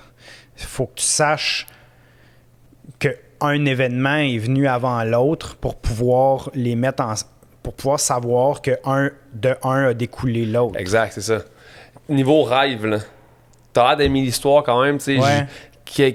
T'as-tu des plans là-dessus? T'as-tu des idées de livres ou de trucs que tu voudrais faire? Ben, l'histoire, je le rentre de façon... Dans mes livres, il y a une partie historique, mais je me base de l'histoire de chacune des personnes pour raconter la grande histoire d'un pays. Fait qu'au lieu de raconter, exemple, la guerre en Bosnie, en ex-Yougoslavie, puis le siège de Sarajevo, comme un article sur Wikipédia, ben, je me sers de quelqu'un que j'ai rencontré à Sarajevo, que pendant 4 ans, il a vécu dans le sous-sol pendant que sa ville est en train de se faire bombarder. Puis lui, il m'explique la première fois qu'il a goûté du chocolat parce que sa mère avait échangé ses boucles d'oreilles en or contre une palette de chocolat. C'était la première fois qu'il goûtait à ça. Et je mets ça dans le contexte de c'est quoi la guerre, pourquoi il y avait une guerre, pourquoi est-ce que Sarajevo est assiégé. Au Laos, j'ai rencontré un homme qui avait un hôtel, mais qui avait été dans l'armée, mais du mauvais côté pendant la guerre du Vietnam. Le Laos a été excessivement bombardé aussi pendant la guerre du Vietnam. Et lui combattait, mais du côté des Américains. Donc, ça l'a beaucoup nuit après ça par la suite. Donc, je me sers de son exemple à lui, de l'histoire de sa vie, l'histoire de sa famille, par rapport au pays du Laos à cette époque-là. Mais c'est beau, ça. Tu voyages d'une façon. Puis j'ai un gars au podcast qui s'appelle Droster, qui est un photographe. Il voyage beaucoup. Ouais, qui fait des photos de personnes. Exact. Puis tu sais, genre, la combinaison entre le voyage, les cultures, l'histoire d'un pays, c'est tellement beau. Puis plus je voyage, plus je prends le temps d'avant d'aller en voyage, de vraiment m'asseoir puis de lire sur où je m'en vais pourquoi c'est comme ça, tu sais, comme les traditions viennent de où, tout ça, je trouve super important. Puis on dirait que des fois, au Québec, on manque de contenu web, YouTube de voyage qui t'apporte ce côté-là, genre de oui, tu vas aller là, mais apprends donc. Tu sais, comme quand j'étais à Berlin, voir le lieu où ce qui est comme le mémorium, si on veut un petit peu. Puis j'ai vu des gens faire des selfies là-bas. Puis moi, ça me met hors de moi, tu sais, comme de voir que les gens traitent des lieux des fois sacrés, qui viennent d'une histoire. Tu sais, je veux m'asseoir, je veux lire sur le truc, je veux prendre le temps. Puis on dirait que d'avoir un... C'est bien beau Lonely Planet là, quand je voyage, là, mais je veux partir avec des documents, puis je pense que parler avec les gens là-bas, c'est la solution aussi. C'est vraiment la meilleure façon, parce que tu peux le lire. Moi, j'essaie d'avoir une certaine connaissance, mais il y a des choses qui sont moins connues. C'est sûr que le mur de Berlin, tu peux lire beaucoup de choses là-dessus. Mais exemple, je suis au Chili, à peu près dans le milieu du Chili, puis là, je me promène, puis je vois qu'il est écrit... il est écrit Mapuche un peu partout. Puis là, je rentre dans une espèce de snack bar, je demande à une dame, puis je demande ça à quelques personnes, parce que tu veux pas avoir une seule histoire, là, je t'essaie d'avoir une vision globale, mais je dis, c'est quoi Mapuche, c'est quoi... comme il parlait en espagnol, notre terre, notre territoire, il disait territorio Mapuche. Puis là, elle m'explique, le nom, c'est comme dire Mohawk, c'est leur peuple autochtone là-bas, mais qui se sont fait voler leur territoire par des compagnies forestières. Puis là, ça met ça dans le contexte de Pinochet, les années 70, la dictature chilienne, de passer du gouvernement de Salvador Allende, qui était le seul gouvernement communiste élu, mais qui s'est fait pousser par un putsch, notamment poussé par les Américains, qui était remplacé par Allende, dictature très, très, très capitaliste. Donc, il a donné les terres des Mapuches, puis maintenant, c'est des eucalyptus, la monoculture d'eucalyptus, de pin. Elle m'explique tout ça. Puis après ça, je continue mes recherches. Mais là, j'ai une histoire d'une personne qui se font déraciner de leur terre. Puis c'est incroyable. Comment tu fais pour te défendre? Tout est contre eux. J'ai même entendu, il y avait beaucoup de feux de forêt au moment où j'étais là, au Chili. Puis il y a des histoires qui disent que les compagnies forestières faisaient elles-mêmes brûler la forêt en disant c'est les Mapuches qui ont brûlé notre forêt. Mais après ça, tu te dis ah ouais, mais comment ça se fait donc que vous aviez aucun camion, aucune machinerie, puis qu'on n'a retrouvé aucune preuve que c'était les Mapuches? Alors, comme vous aviez enlevé tous vos camions puis vos scies une journée avant que le feu prenne.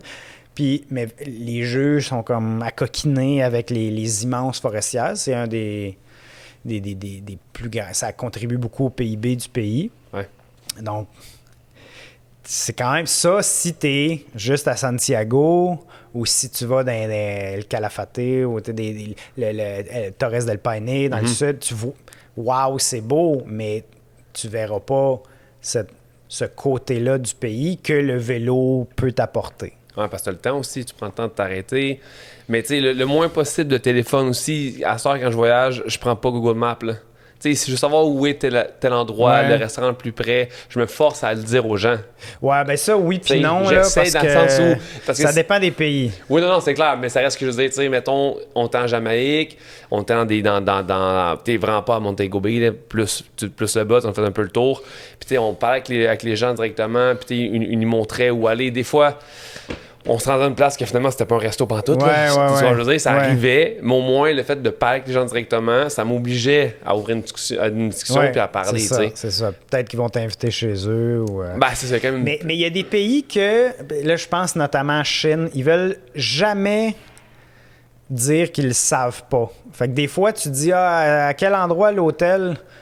Ça m'est arrivé. Je demande ça, hôtel, 3 personnes en même temps me pointent dans 3 directions différentes. Il n'y en a pas un qui le savait, mais ils veulent pas avouer qu'ils le savent pas. Crème, je suis pas pour dire que je connais pas ma région. Ou telle rue, c'est où, tel endroit, ils vont... Ou, mettons, comment je fais pour me rendre à telle ville? Je fallait que je sois 100% indépendant puis que je le sache. Parce que voyager à vélo... Ils savent pas, là, ils vont te pointer par là. Ça va être une route, l'autoroute, mais ça prend 80 km. Puis ce chemin-là, il est un peu moins beau, mais il prend 40 km. Mais oui, mais c'est la même chose. Là. Nous, on passe par là. Oui, mais Mais ton histoire en Chili, mettons, au Chili, le fait que tu aies parlé avec une dame là-bas, fait que t'as l'émotion, t'as la mais vraie... je lui demanderais pas... En tout cas, où je vais prendre ça avec un grain de sel, peut-être. Je comprends. Mais t'aurais pu taper sur Google, puis t'aurais pu trouver sûrement un peu les mêmes informations, mais d'avoir quelqu'un qui te le dit, qui l'a vécu, c'est bien plus magnifique là, d'entendre quelqu'un. Jonathan, 5 questions de fin. Ah oui, c'est ça. Parce qu'on aurait pu continuer, mais maintenant, c'est parce qu'il faut clore ça. Première question. Si t'es stressé, t'as pas l'air de anxieux? Non, vraiment pas. C'est ça, tu m'as envoyé tes questions d'avance, puis je ne comprends pas l'anxiété? Le contexte, le concept d'anxiété. OK. J'ai jamais été anxieux. Stressé, jamais? Un peu, mais jamais pour me faire perdre mes moyens. Pour moi, c'est, mettons, je reviens à l'école, bon, j'ai un examen, all right, ça me stresse pas, je sais qu'il faut que j'étudie, puis je le sais quand est-ce que je suis rendu prêt à faire ça. Même chose quand tu travailles, je sais qu'est-ce qu'il faut que je fasse. Si je me promène à vélo,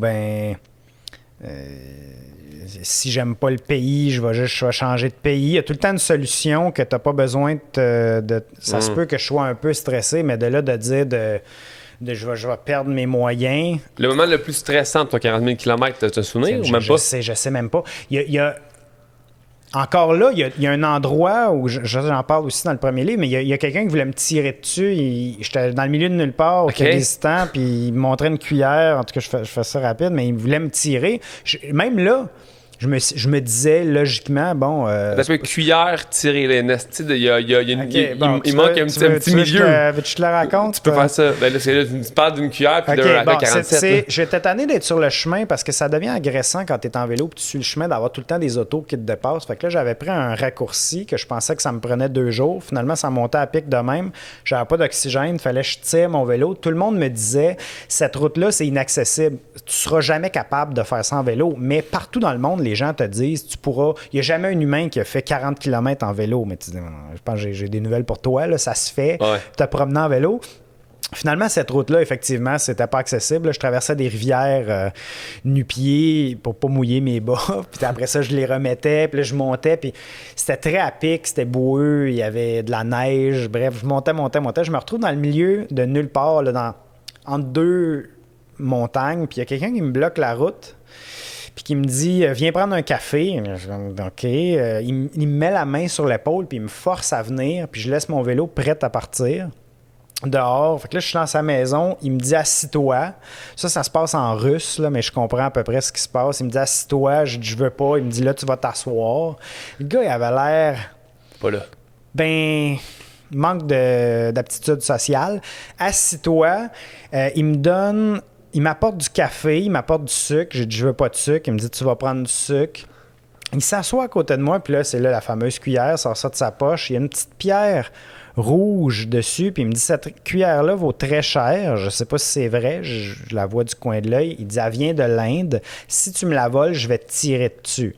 Là, on est milieu nulle part. J'ai aucune connexion cellulaire. Ça fait 2 jours. Personne ne sait que je suis à cet endroit-là. J'ai pas vu un village. Je suis entre 2 chaînes de montagnes. J'ai pratiquement plus de nourriture. Il y a un chemin puis il n'y a pas de végétation pour me cacher. Alors... Là, un peu stressé, Jonathan, là. C'est là que je te dis, je suis même pas stressé. Je me dis, oh, ça, c'est possiblement une bonne histoire. Parce que je pense que... Je sais pas si j'écrivais pour la presse à ce moment-là, mais en tout cas, je me disais... Ça va intéresser mes lecteurs. Ouais. Mais je sais pas où ça s'en va. Mais encore là, OK, bon, là, il commence à me pointer. Puis il me dit, là, je vais te tirer ici. Puis il me donne son doigt sur mon estomac puis sur ma poitrine. Je vais te tirer ici, je vais te tirer là. Moi, il est franc. Il dit, très où bien, tirer, non, c'est ça, il te l'avant. C'est ça. Il donne les informations complètes. Il dit, veux-tu de la vodka? Non, je veux pas de vodka. Évidemment, tu vas prendre de la vodka. Il se lève, il s'en va à sa cuisine. Mais tu sais, sa maison, c'est une pièce. Il s'en va 3 mètres plus loin. Et là, je décide de partir. Puis là, je pédale très, très vite pour partir. Mais c'est sûr qu'il me voit, mais il me court après, il me crie. Finalement, il me tire pas après. Mais même ce moment-là, où réellement, ça aurait été le moment où j'aurais dû perdre mes moyens.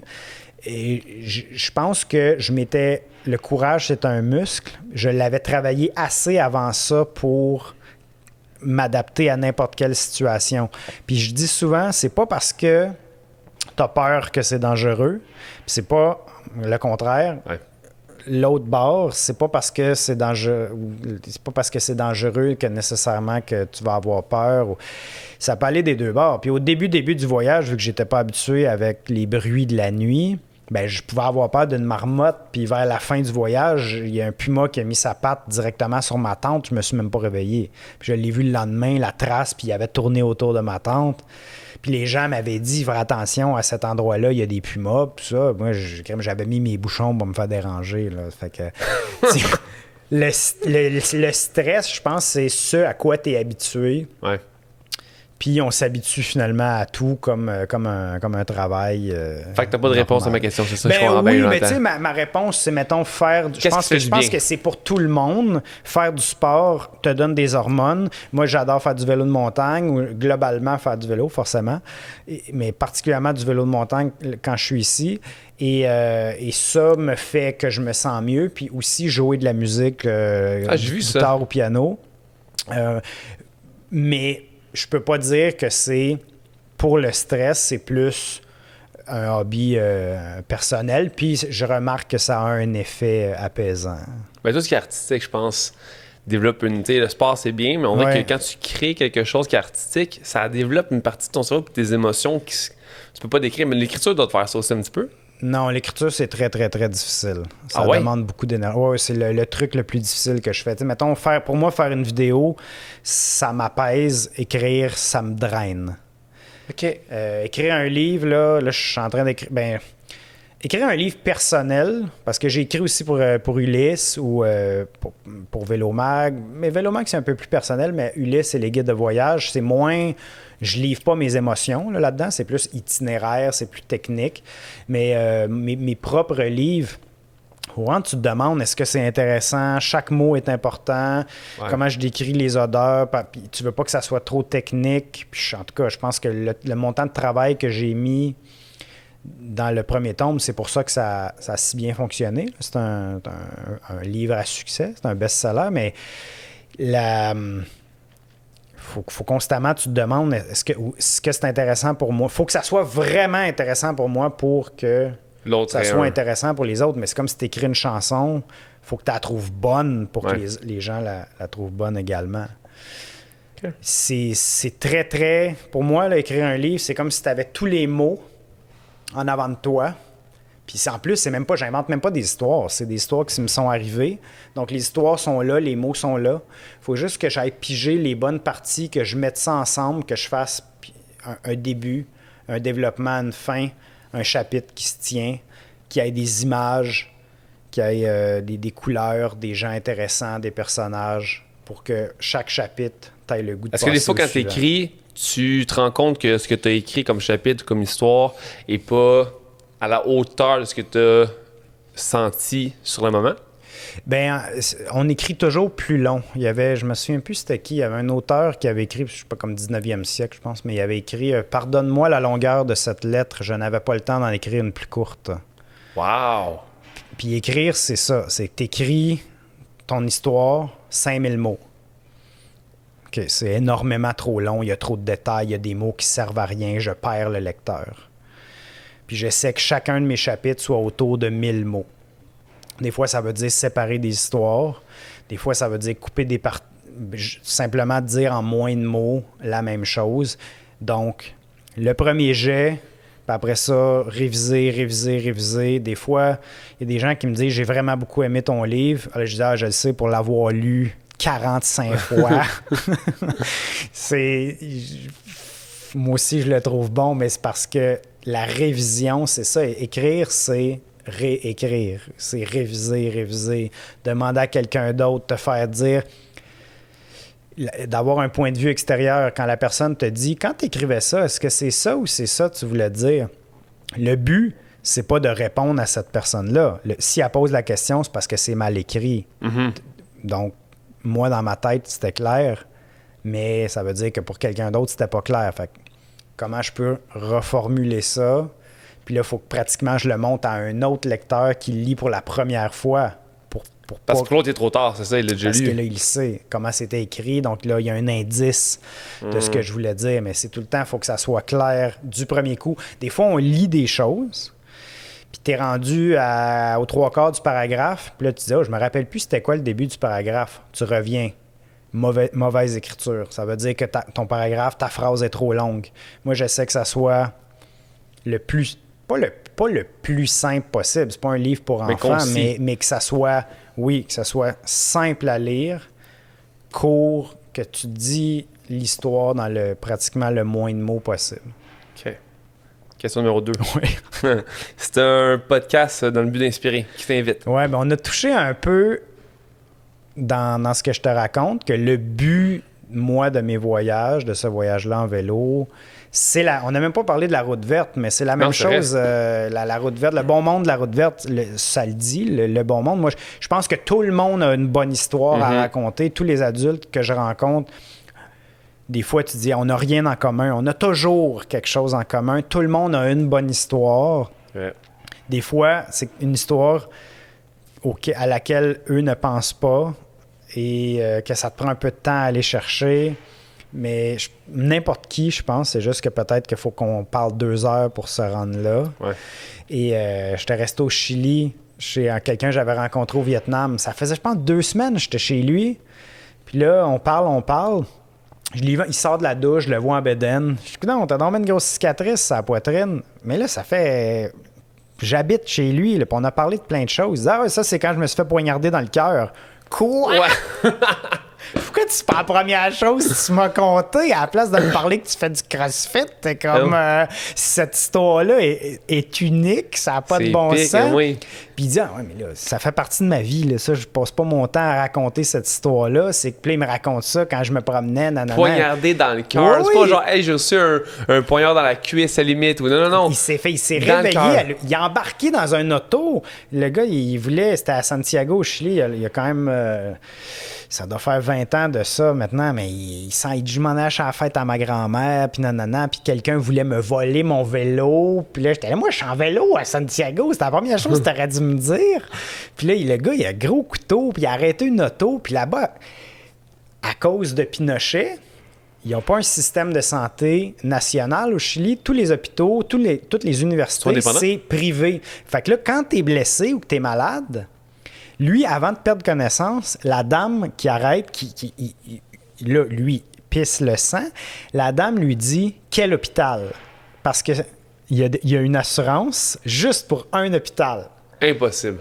Fait qu'il faut que tu ailles à l'hôpital privé de telle place qu'eux vont prendre soin de toi. Parce que sinon, tu arrives là, tu es inconscient, je sais pas qu'est-ce qu'ils vont faire, mais ton assurance sera pas bonne pour... Ils vont facturer une facture pas possible. Fait que là, il sait quel hôpital, il a dit le nom de l'hôpital, il a perdu connaissance, puis il s'est réveillé là, son père était là, puis il a survécu. Et c'est comme hallucinant cette histoire, ça va être dans le tome 2.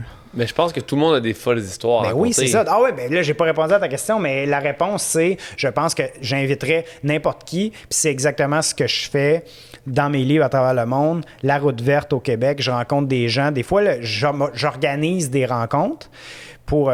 puis la route verte, c'est... 5300 km qui traversent le Québec, des voies cyclables, pistes cyclables sur le bord de la route un peu partout. Ça traverse pratiquement toute la province. Je fais ces vidéos-là pour Vélo Québec. Je m'organise à peu près la moitié des rencontres. Mais je trouve que c'est plus corporatif. Puis souvent, les gens ont des histoires pratiquement plus intéressantes quand c'est juste quelqu'un sur le bord de la route, qu'il y a un chapeau de cowboy, je le trouve drôle, j'arrête pour jaser. Puis là, il me parle de plein de choses que mais j'aurais pas pu organiser cette rencontre-là. Ouais. Et... fait que j'inviterais n'importe qui, puis j'essaierais là, c'est sûr, t'as pas le facteur connu, mais... Ouais, mais tu sais, à la base, c'est un peu ça que je veux viser, tu sais. Ouais. Je vise pas les gens super connus qui sont déjà partout, tu sais. Je veux mettre de l'avant des gens. Il m'en faut pareil, parce que si je veux que les gens découvrent des gens pas connus, il me faut des gens connus. Fait que c'est un peu comme je veux piéger là-dedans. Mais tu sais, j'ai été voir un gars qui s'appelle Jonathan, qui a le repère boréal. Le repère boréal, qui est dans Charlevoix. Il fait des maisons lui-même. C'est super écologique de la façon qu'il le fait. C'est un fou entrepreneur.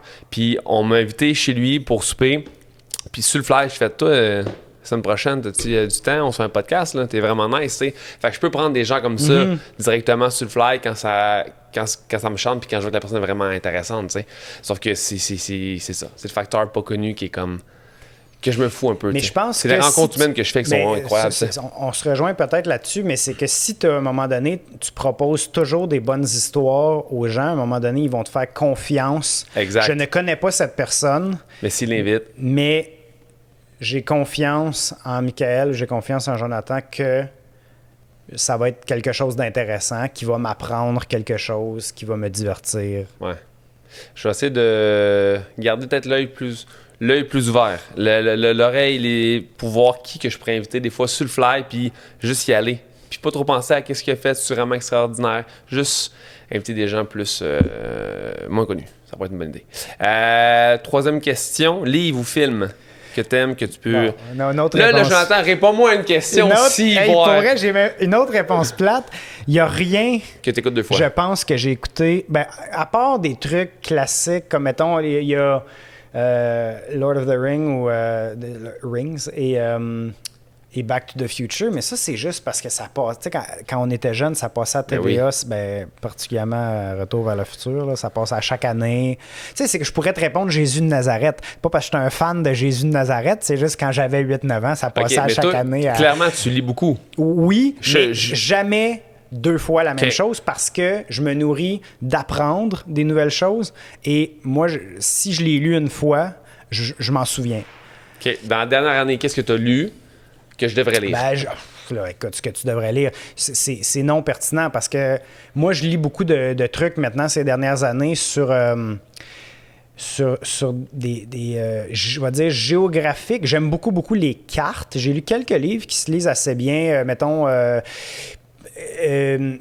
c'est des livres sur comment la géographie explique la géopolitique. La Russie est excessivement grande parce qu'ils n'ont pas une frontière naturelle vers l'ouest. Donc, c'est soit ils s'agrandissent ou ils se font envahir. Fait qu'ils sont obligés d'aller jusqu'au bout de la Sibérie parce qu'il n'y a pas rien, il n'y a pas de rivière, il n'y a pas de chaîne de montagne qui les protège. L'Angleterre est devenue une puissance maritime parce que c'était une île. C'est intéressant, ça. Donc, ceci explique cela. Mettons... Bon, ou des trucs spécifiques qui sont drôles. Et par exemple, il y a une frontière entre la Belgique et les Pays-Bas, mais ça se passe beaucoup en Europe. Et la géographie est influencée par l'histoire et les frontières sont une par-dessus l'autre, puis telle moitié de maison est un pays, puis là, après ça, l'autre moitié, c'est enclavé, puis il y a une enclave dans une enclave. Et... ça date de quand c'était 2 nobles qui jouaient aux cartes et qui échangeaient des parties de frontières, des parties de leur région en jouant aux cartes. Puis là, bon, j'ai perdu tel pâté de maison. Fait que là, je t'échange ça contre tel autre. Puis là, aujourd'hui, les frontières, ils n'ont aucun de rapport. Parce qu'au lieu de suivre la rivière, ils se sont échangés d'un bord puis de l'autre. Le Lesotho, qui est enclavé dans l'Afrique du Sud, c'est juste parce que c'est en haut d'une montagne. Puis quand il y a eu la guerre des Boers, les Pays-Bas a dit... les Britanniques ont gagné toute l'Afrique du Sud, mais ils n'étaient pas capables d'aller dans les montagnes parce que c'était trop perdu. Ils ont juste dit gardez-le, votre bout de pays, là, on va prendre le reste. Fait que je lis ce genre de trucs. C'est pertinent, ça, tu dis que c'est pas pertinent. Non, mais tu sais, moi, c'est parce que j'adore ça. Puis je regarde beaucoup des cartes. J'ai la carte du monde dans ma tête. Comme ça, quand je voyage sur place, je sais exactement à peu près, puis je comprends mieux. Puis la raison que je sais les Ouzbékistan, c'est où sa carte, c'est parce que je suis allé là. Puis après ça, je regarde la carte. Je lis beaucoup des choses aussi géopolitiques. J'ai lu Asia's Cauldron, le chaudron de l'Asie. Bon, ça parle de... comme si ça bouille, puis ils mettent un couvercle sur la marmite, puis là, ça part de la Chine dans la mer de Chine méridionale, là, le South China Sea. Le fait qu'ils construisent présentement des îles où ils font une piste d'atterrissage sur un îlot rocheux pour essayer, avec le droit international, de réclamer 200 000 marins, puis là, aller faire compétition au Vietnam ou aux Philippines. Puis là, les pays sont un peu comme... On a besoin des États-Unis pour nous défendre, mais on est placé. Puis il compare un peu Taïwan, l'auteur, il compare Taïwan à Berlin au début du 20e siècle. début du 20e siècle, mais un peu plus tard, en fait. Là. Après les guerres où Berlin est comme entre l'Ouest puis l'Est, puis Taïwan est un peu ça. Il y a des liens avec les États-Unis, mais sont revendiqués par la Chine. Fait que ça brasse beaucoup. Ayant passé 2 ans dans ce coin-là, en Asie, Hong Kong aussi, Singapour, il y a beaucoup de choses qui bougent beaucoup là-bas. Puis j'ai lu, quand j'étais dans un pays, j'ai lu sur les Incas quand j'étais au Pérou, un livre sur le Paraguay quand j'étais là, un pays que je connaissais absolument rien, mais qui est vraiment, il y a une histoire absolument fascinante. Il n'y a pas accès à la mer, le Paraguay. À un moment donné, ils ont essayé de la voir, ils se sont fait détruire. Je me rappelle plus c'est quoi la proportion, mais tu sais, le Paraguay se sont pris contre... Ils appellent ça la guerre de la Triple Alliance. Ils se sont pris contre l'Argentine, le Brésil, puis un autre pays, je ne sais pas si c'est l'Uruguay ou la Bolivie, mais trois puissances en même temps.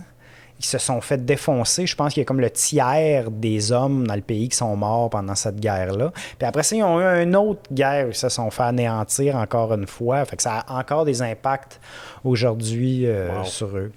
Donc, c'est ça. Des livres géographie, histoire, géopolitique. Très pertinent, ça. Tu doutes de ta pertinence. Puis, mon but de la question, c'est de savoir qu'est-ce que la personne qui est devant moi lit. Non, mais parce que tu me demandes, est-ce que je ne m'attendais pas à ce que tu me sortes un livre de développement personnel, là, c'est ce que je veux dire. Oui. Ben, j'ai lu un livre qui est assez général, qui explique beaucoup. Mais ça fait peut-être 2 ans que je l'ai lu, mais Sapiens. Ouais. Et ça, je pense que c'est très grand public. Ouais. Ça, j'ai beaucoup aimé ça, puis je l'ai aimé du début à la fin. Des fois, je lis ce genre de livres-là qui sont assez générales, qui commencent très fort, qui sont moins... puis on dirait qu'ils deviennent moins intéressants. Mais Sapiens, j'ai beaucoup aimé ça. Des concepts qui comparaient le communisme à une religion, en disant si le bouddhisme est une religion, alors le communisme l'est. Beaucoup de points intéressants comme ça. Puis juste l'évolution, de dire qu'on est le même Homo sapiens aujourd'hui qu'il y a 200 000 ans. Ouais. Mais culturellement, l'écriture, d'apprendre, de passer ton savoir d'une génération à l'autre. Je pense que je suis capable de faire des liens aussi, d'avoir rencontré des gens. Nous, on est fortunés ici. C'est facile de regarder les gens qui n'ont pas la même culture que nous, soit qui viennent ici, soit que nous, on va là-bas en disant ils n'ont pas compris, mais fondamentalement, on est exactement la même personne, c'est juste que c'est culturel, puis géographique aussi. Si tu habites dans le milieu du désert, c'est sûr que tu n'as pas la même culture que si tu es entouré d'arbres. Ça a un impact. Là. Quatrième question. Oui, c'est le tableau. Le tableau, voilà, c'est ça. Si tu peux peindre de bonheur. OK,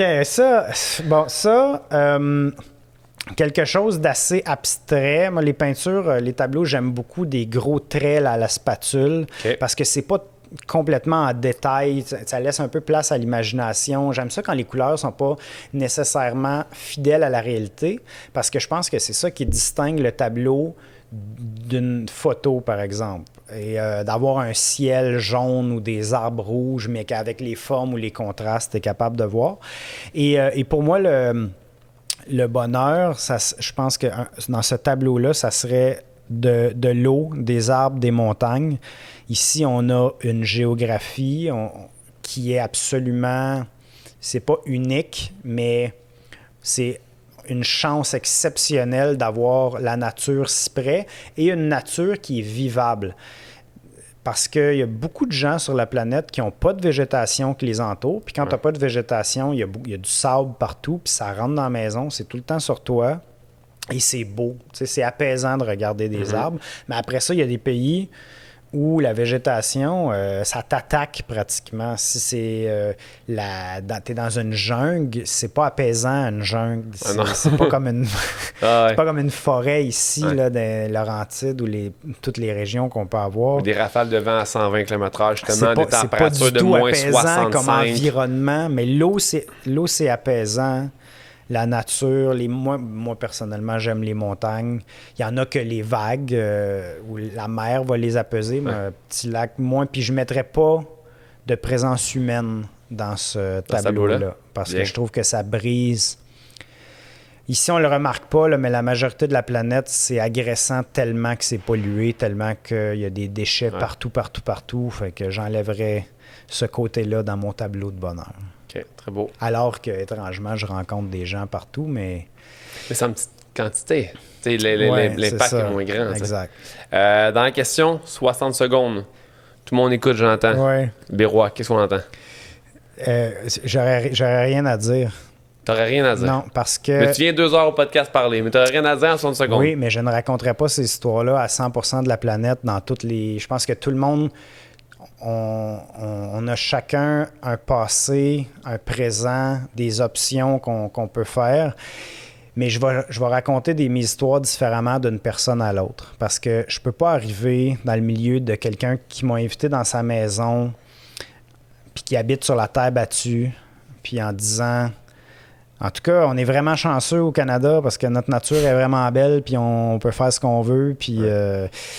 fait que tu peux pas parler de la même façon, mais... Puis qui suis-je pour dire, moi, je vais vous raconter... Je suis pas un dictateur mondial de vous dire, écoutez mes 60 secondes, je vais vous annoncer la vérité. J'en aurais des choses à dire, mais je pense que à travers le monde, là, je ferais juste leur montrer des images de comment la planète est belle. Fait que une variété avec juste, pas de musique, juste du son, de c'est quoi la planète quand il n'y a pas de présence humaine. Puis ça, c'est la meilleure façon de voir beaucoup de gens qui n'ont pas... La majorité du monde, ils n'ont pas la carte puis ils ne savent pas ce qui se passe en dehors de leur village. Puis quand je leur montrais la façon la plus facile d'expliquer mon voyage, quand les gens me voyaient arriver en vélo, c'est que je leur donnais mon téléphone, puis j'avais une section de mes photos favorites, puis ils faisaient juste aller d'une photo à l'autre, les endroits que j'avais visités, puis ils étaient complètement émerveillés parce qu'ils n'ont pas accès à c'est quoi le reste du monde. Ils regardaient les Alpes, ils regardaient, j'avais des photos du Canada, j'avais des photos Europe, Asie, Amérique du Sud. Puis je pense que si on est conscient de la beauté du monde, peut-être qu'on essaie d'en prendre un peu plus. Peut-être que je ferais juste prendre des extraits des émissions de David Attenborough, de la BBC. Ben oui. Mais pas de parole, juste montrer c'est quoi le monde, à quel point c'est beau. Peut-être qu'on voudrait plus le visiter aussi, prendre notre temps de le visiter, moins d'aller... OK, il faut que j'aille à la Tour Eiffel, après ça, il faut que j'aille aux endroits touristiques. Puis moi, mes plus beaux paysages, c'est des trucs qui n'étaient pas dans aucun guide, qui était entre 2 endroits touristiques. Ta tente, t'as mets là, c'est pas un terrain de camping, t'as personne, t'es dans le milieu, t'as un ciel étoilé. Ouais. Fait que c'est ça que j'essaierais de montrer. Ça aide pas d'avoir des endroits où tout le monde va. Comme en ce moment, à Gaspésie, il y a beaucoup de gens qui vont à la rivière Bonaventure. Puis quand on a voulu y aller, il y a 2 ans, avec mon ancienne copine, trop de monde y allait. Il y a des déchets. Je veux dire, il faut mettre des points touristiques super importants à visiter. Surtout quand c'est la nature, c'est quasiment un peu contre-intuitif parce que tu amènes tellement de gens à y aller, puis ça devient c'est beau, c'est visiter pour une raison. Mais puis je pense, j'en ai visité plein des sites touristiques, mais c'est jamais ceux qui m'ont plu le plus. Ouais. Mais tu sais que tu y vas aussi, c'est pas une découverte, c'est pas comme si tu roules en vélo entre 2 destinations, puis tu croises un truc, t'es comme oh my god, il y a un effet de surprise qui vient vraiment aider à faire. C'est le plus beau coucher de soleil de ma vie, ça donne que c'est ici. C'est puis il y a des effets de mode aussi, il y a des endroits qui sont visités parce que sont instagrammables, mais alors que une vallée à côté, t'as une chute qui est aussi belle que celle-ci, c'est juste qu'elle est moins connue ou je sais pas si elle est moins facile d'accès, mais il y a des endroits partout. Puis ce qui était beau dans ce voyage-là à vélo, qui durait longtemps, c'est que j'avais pas le temps de faire mes recherches de pays tant que ça, puis de savoir, OK, faut que j'aille là, faut que j'aille là. Puis en vélo, c'est beaucoup plus difficile aussi. Là. Si, mettons, il y a des grands territoires, de faire un détour de 1000 km, je me dis, est-ce que ça vaut tellement la peine? Ouais. Donc, il y a beaucoup de choses que je découvrais par hasard, sans savoir ce que le pays ou la région avait à offrir, ou des gens me disaient, il faut absolument que tu passes par là, c'est vraiment beau. Des chutes dans le sud du Brésil, que ça s'appelle Itaim Becinho. Puis là, j'ai une vidéo là-dessus aussi sur YouTube, que c'est comme, pourquoi qu'il n'y a pas un chat? J'étais tout seul là, c'était hallucinant. C'est des énormes chutes, genre? c'est un canyon, ça tombe de tous les côtés. C'est gros. Il y en a qui sont plus petites, il y en a qui sont plus grosses, mais j'étais vraiment tout seul. Dans le fond d'un canyon, la jungle, puis là, ça tombe pour aller. C'est la fin d'un plateau continental. Après ça va jusqu'à la mer, mais c'est complètement hallucinant. Puis c'est juste du monde qui habitait, mettons, à 1 heure de là, qui m'ont dit hey, passe par là si tu veux. Ça va être vraiment cool. Wow. J'ai envie de voyager, j'entends. J'ai hâte là, que je puisse. En mars, je pense que je vais pouvoir partir. Puis m'en aller ici. Puis, on n'est pas obligé d'aller au bout du monde non plus pour avoir des aventures. Moi, en conférence, je raconte ça aussi. C'est que tu peux partir une fin de semaine. Il y a 2 semaines, 3 semaines. Je suis allé avec ma copine. On est allé. On a fait peut-être 20 km de vélo, 15 km. On a fait un pique-nique pour souper sur le bord d'un lac. On a soupé là. Le soleil commençait à descendre. On est revenu à la maison. Ça brise complètement la routine. C'est une micro-aventure. Mm-hmm. Mais dans notre vie, on a l'impression que la dernière année ou l'année et demie, ça a passé vraiment, vraiment vite. Pas parce que les journées sont plus longues, sont plus courtes. C'est simplement parce que notre cerveau fonctionne par nouveaux souvenirs, nouvelles expériences, des choses qui nous marquent, vont imprimer une image, puis vont nous faire rappeler telle journée. Donc, si chaque journée, c'est comme le jour de la marmotte, que tu fais exactement la même chose, tu ne crées pas des nouveautés, mais tu n'es pas obligé d'aller à l'autre bout du monde pour créer des nouveautés. Tu peux simplement essayer un nouveau sport, essayer un instrument, essayer une nouvelle nourriture, une sortie de semaine comme ça. Il faut faire le temps. Ça demande un peu d'énergie, de préparation. Ça dépend où tu habites aussi. C'est la route verte, c'est un exemple incroyable. Là. On est au Petit Train du Nord l'an passé. Puis le souvenir que j'ai du Train du Nord, ce que j'étais, c'est aussi beau, aussi incroyable, aussi rempli d'émotions que quand je suis parti au Maroc ou quand, tu sais, comme à mes yeux, c'était... Ah, mais les paysages du Petit Train du Nord, c'est hallucinant. C'était à 40 minutes d'ici, on est parti de Saint-Jérôme pour les monter. C'est super beau. Ouais. Puis on était vraiment en vacances, en voyage. Puis tu sais, en plus, les Saint-Adèle, toutes les petites places que tu peux aller prendre des petits cafés, essayer des microbrasseries, comme c'est tellement beau. Mais on dirait qu'on se dit que pour voyager, il faut sortir plus loin. T'sais. Mais moi, je dirais en fait, essayez, là, l'été touche à sa fin, ou même à l'automne, ou plus tard, essayez de camper sauvage sans savoir aucune réservation. Essayez de voir si quelqu'un va vous inviter ou juste de mettre votre tente dans le bois. Là. Ça, c'est la meilleure chose. À chaque fois, depuis que je fais ça, je me dis pourquoi payer pour un camping? Il n'y a aucune plus-value. Après le camping, nous, l'ambiance d'un camping, ça me parle vraiment pas beaucoup. Là. Mieux vaut être dans la forêt. Mais tu sais, il y a des ecs, tu as plein de places où tu peux camper. C'est vraiment sauvage. Là. Il n'y a pas beaucoup de gens qui vont en croiser de temps en temps, mais c'est tellement. L'expérience de camping est vraiment rafraîchissante au niveau de la connexion que tu as avec toi-même, avec pas de téléphone, pas rien, juste la nature. C'est hot, là.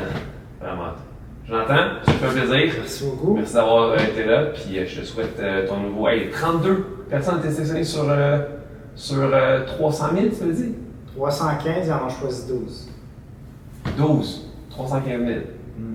Ben, t'es spécial. T'es spécial. Merci, Jonathan.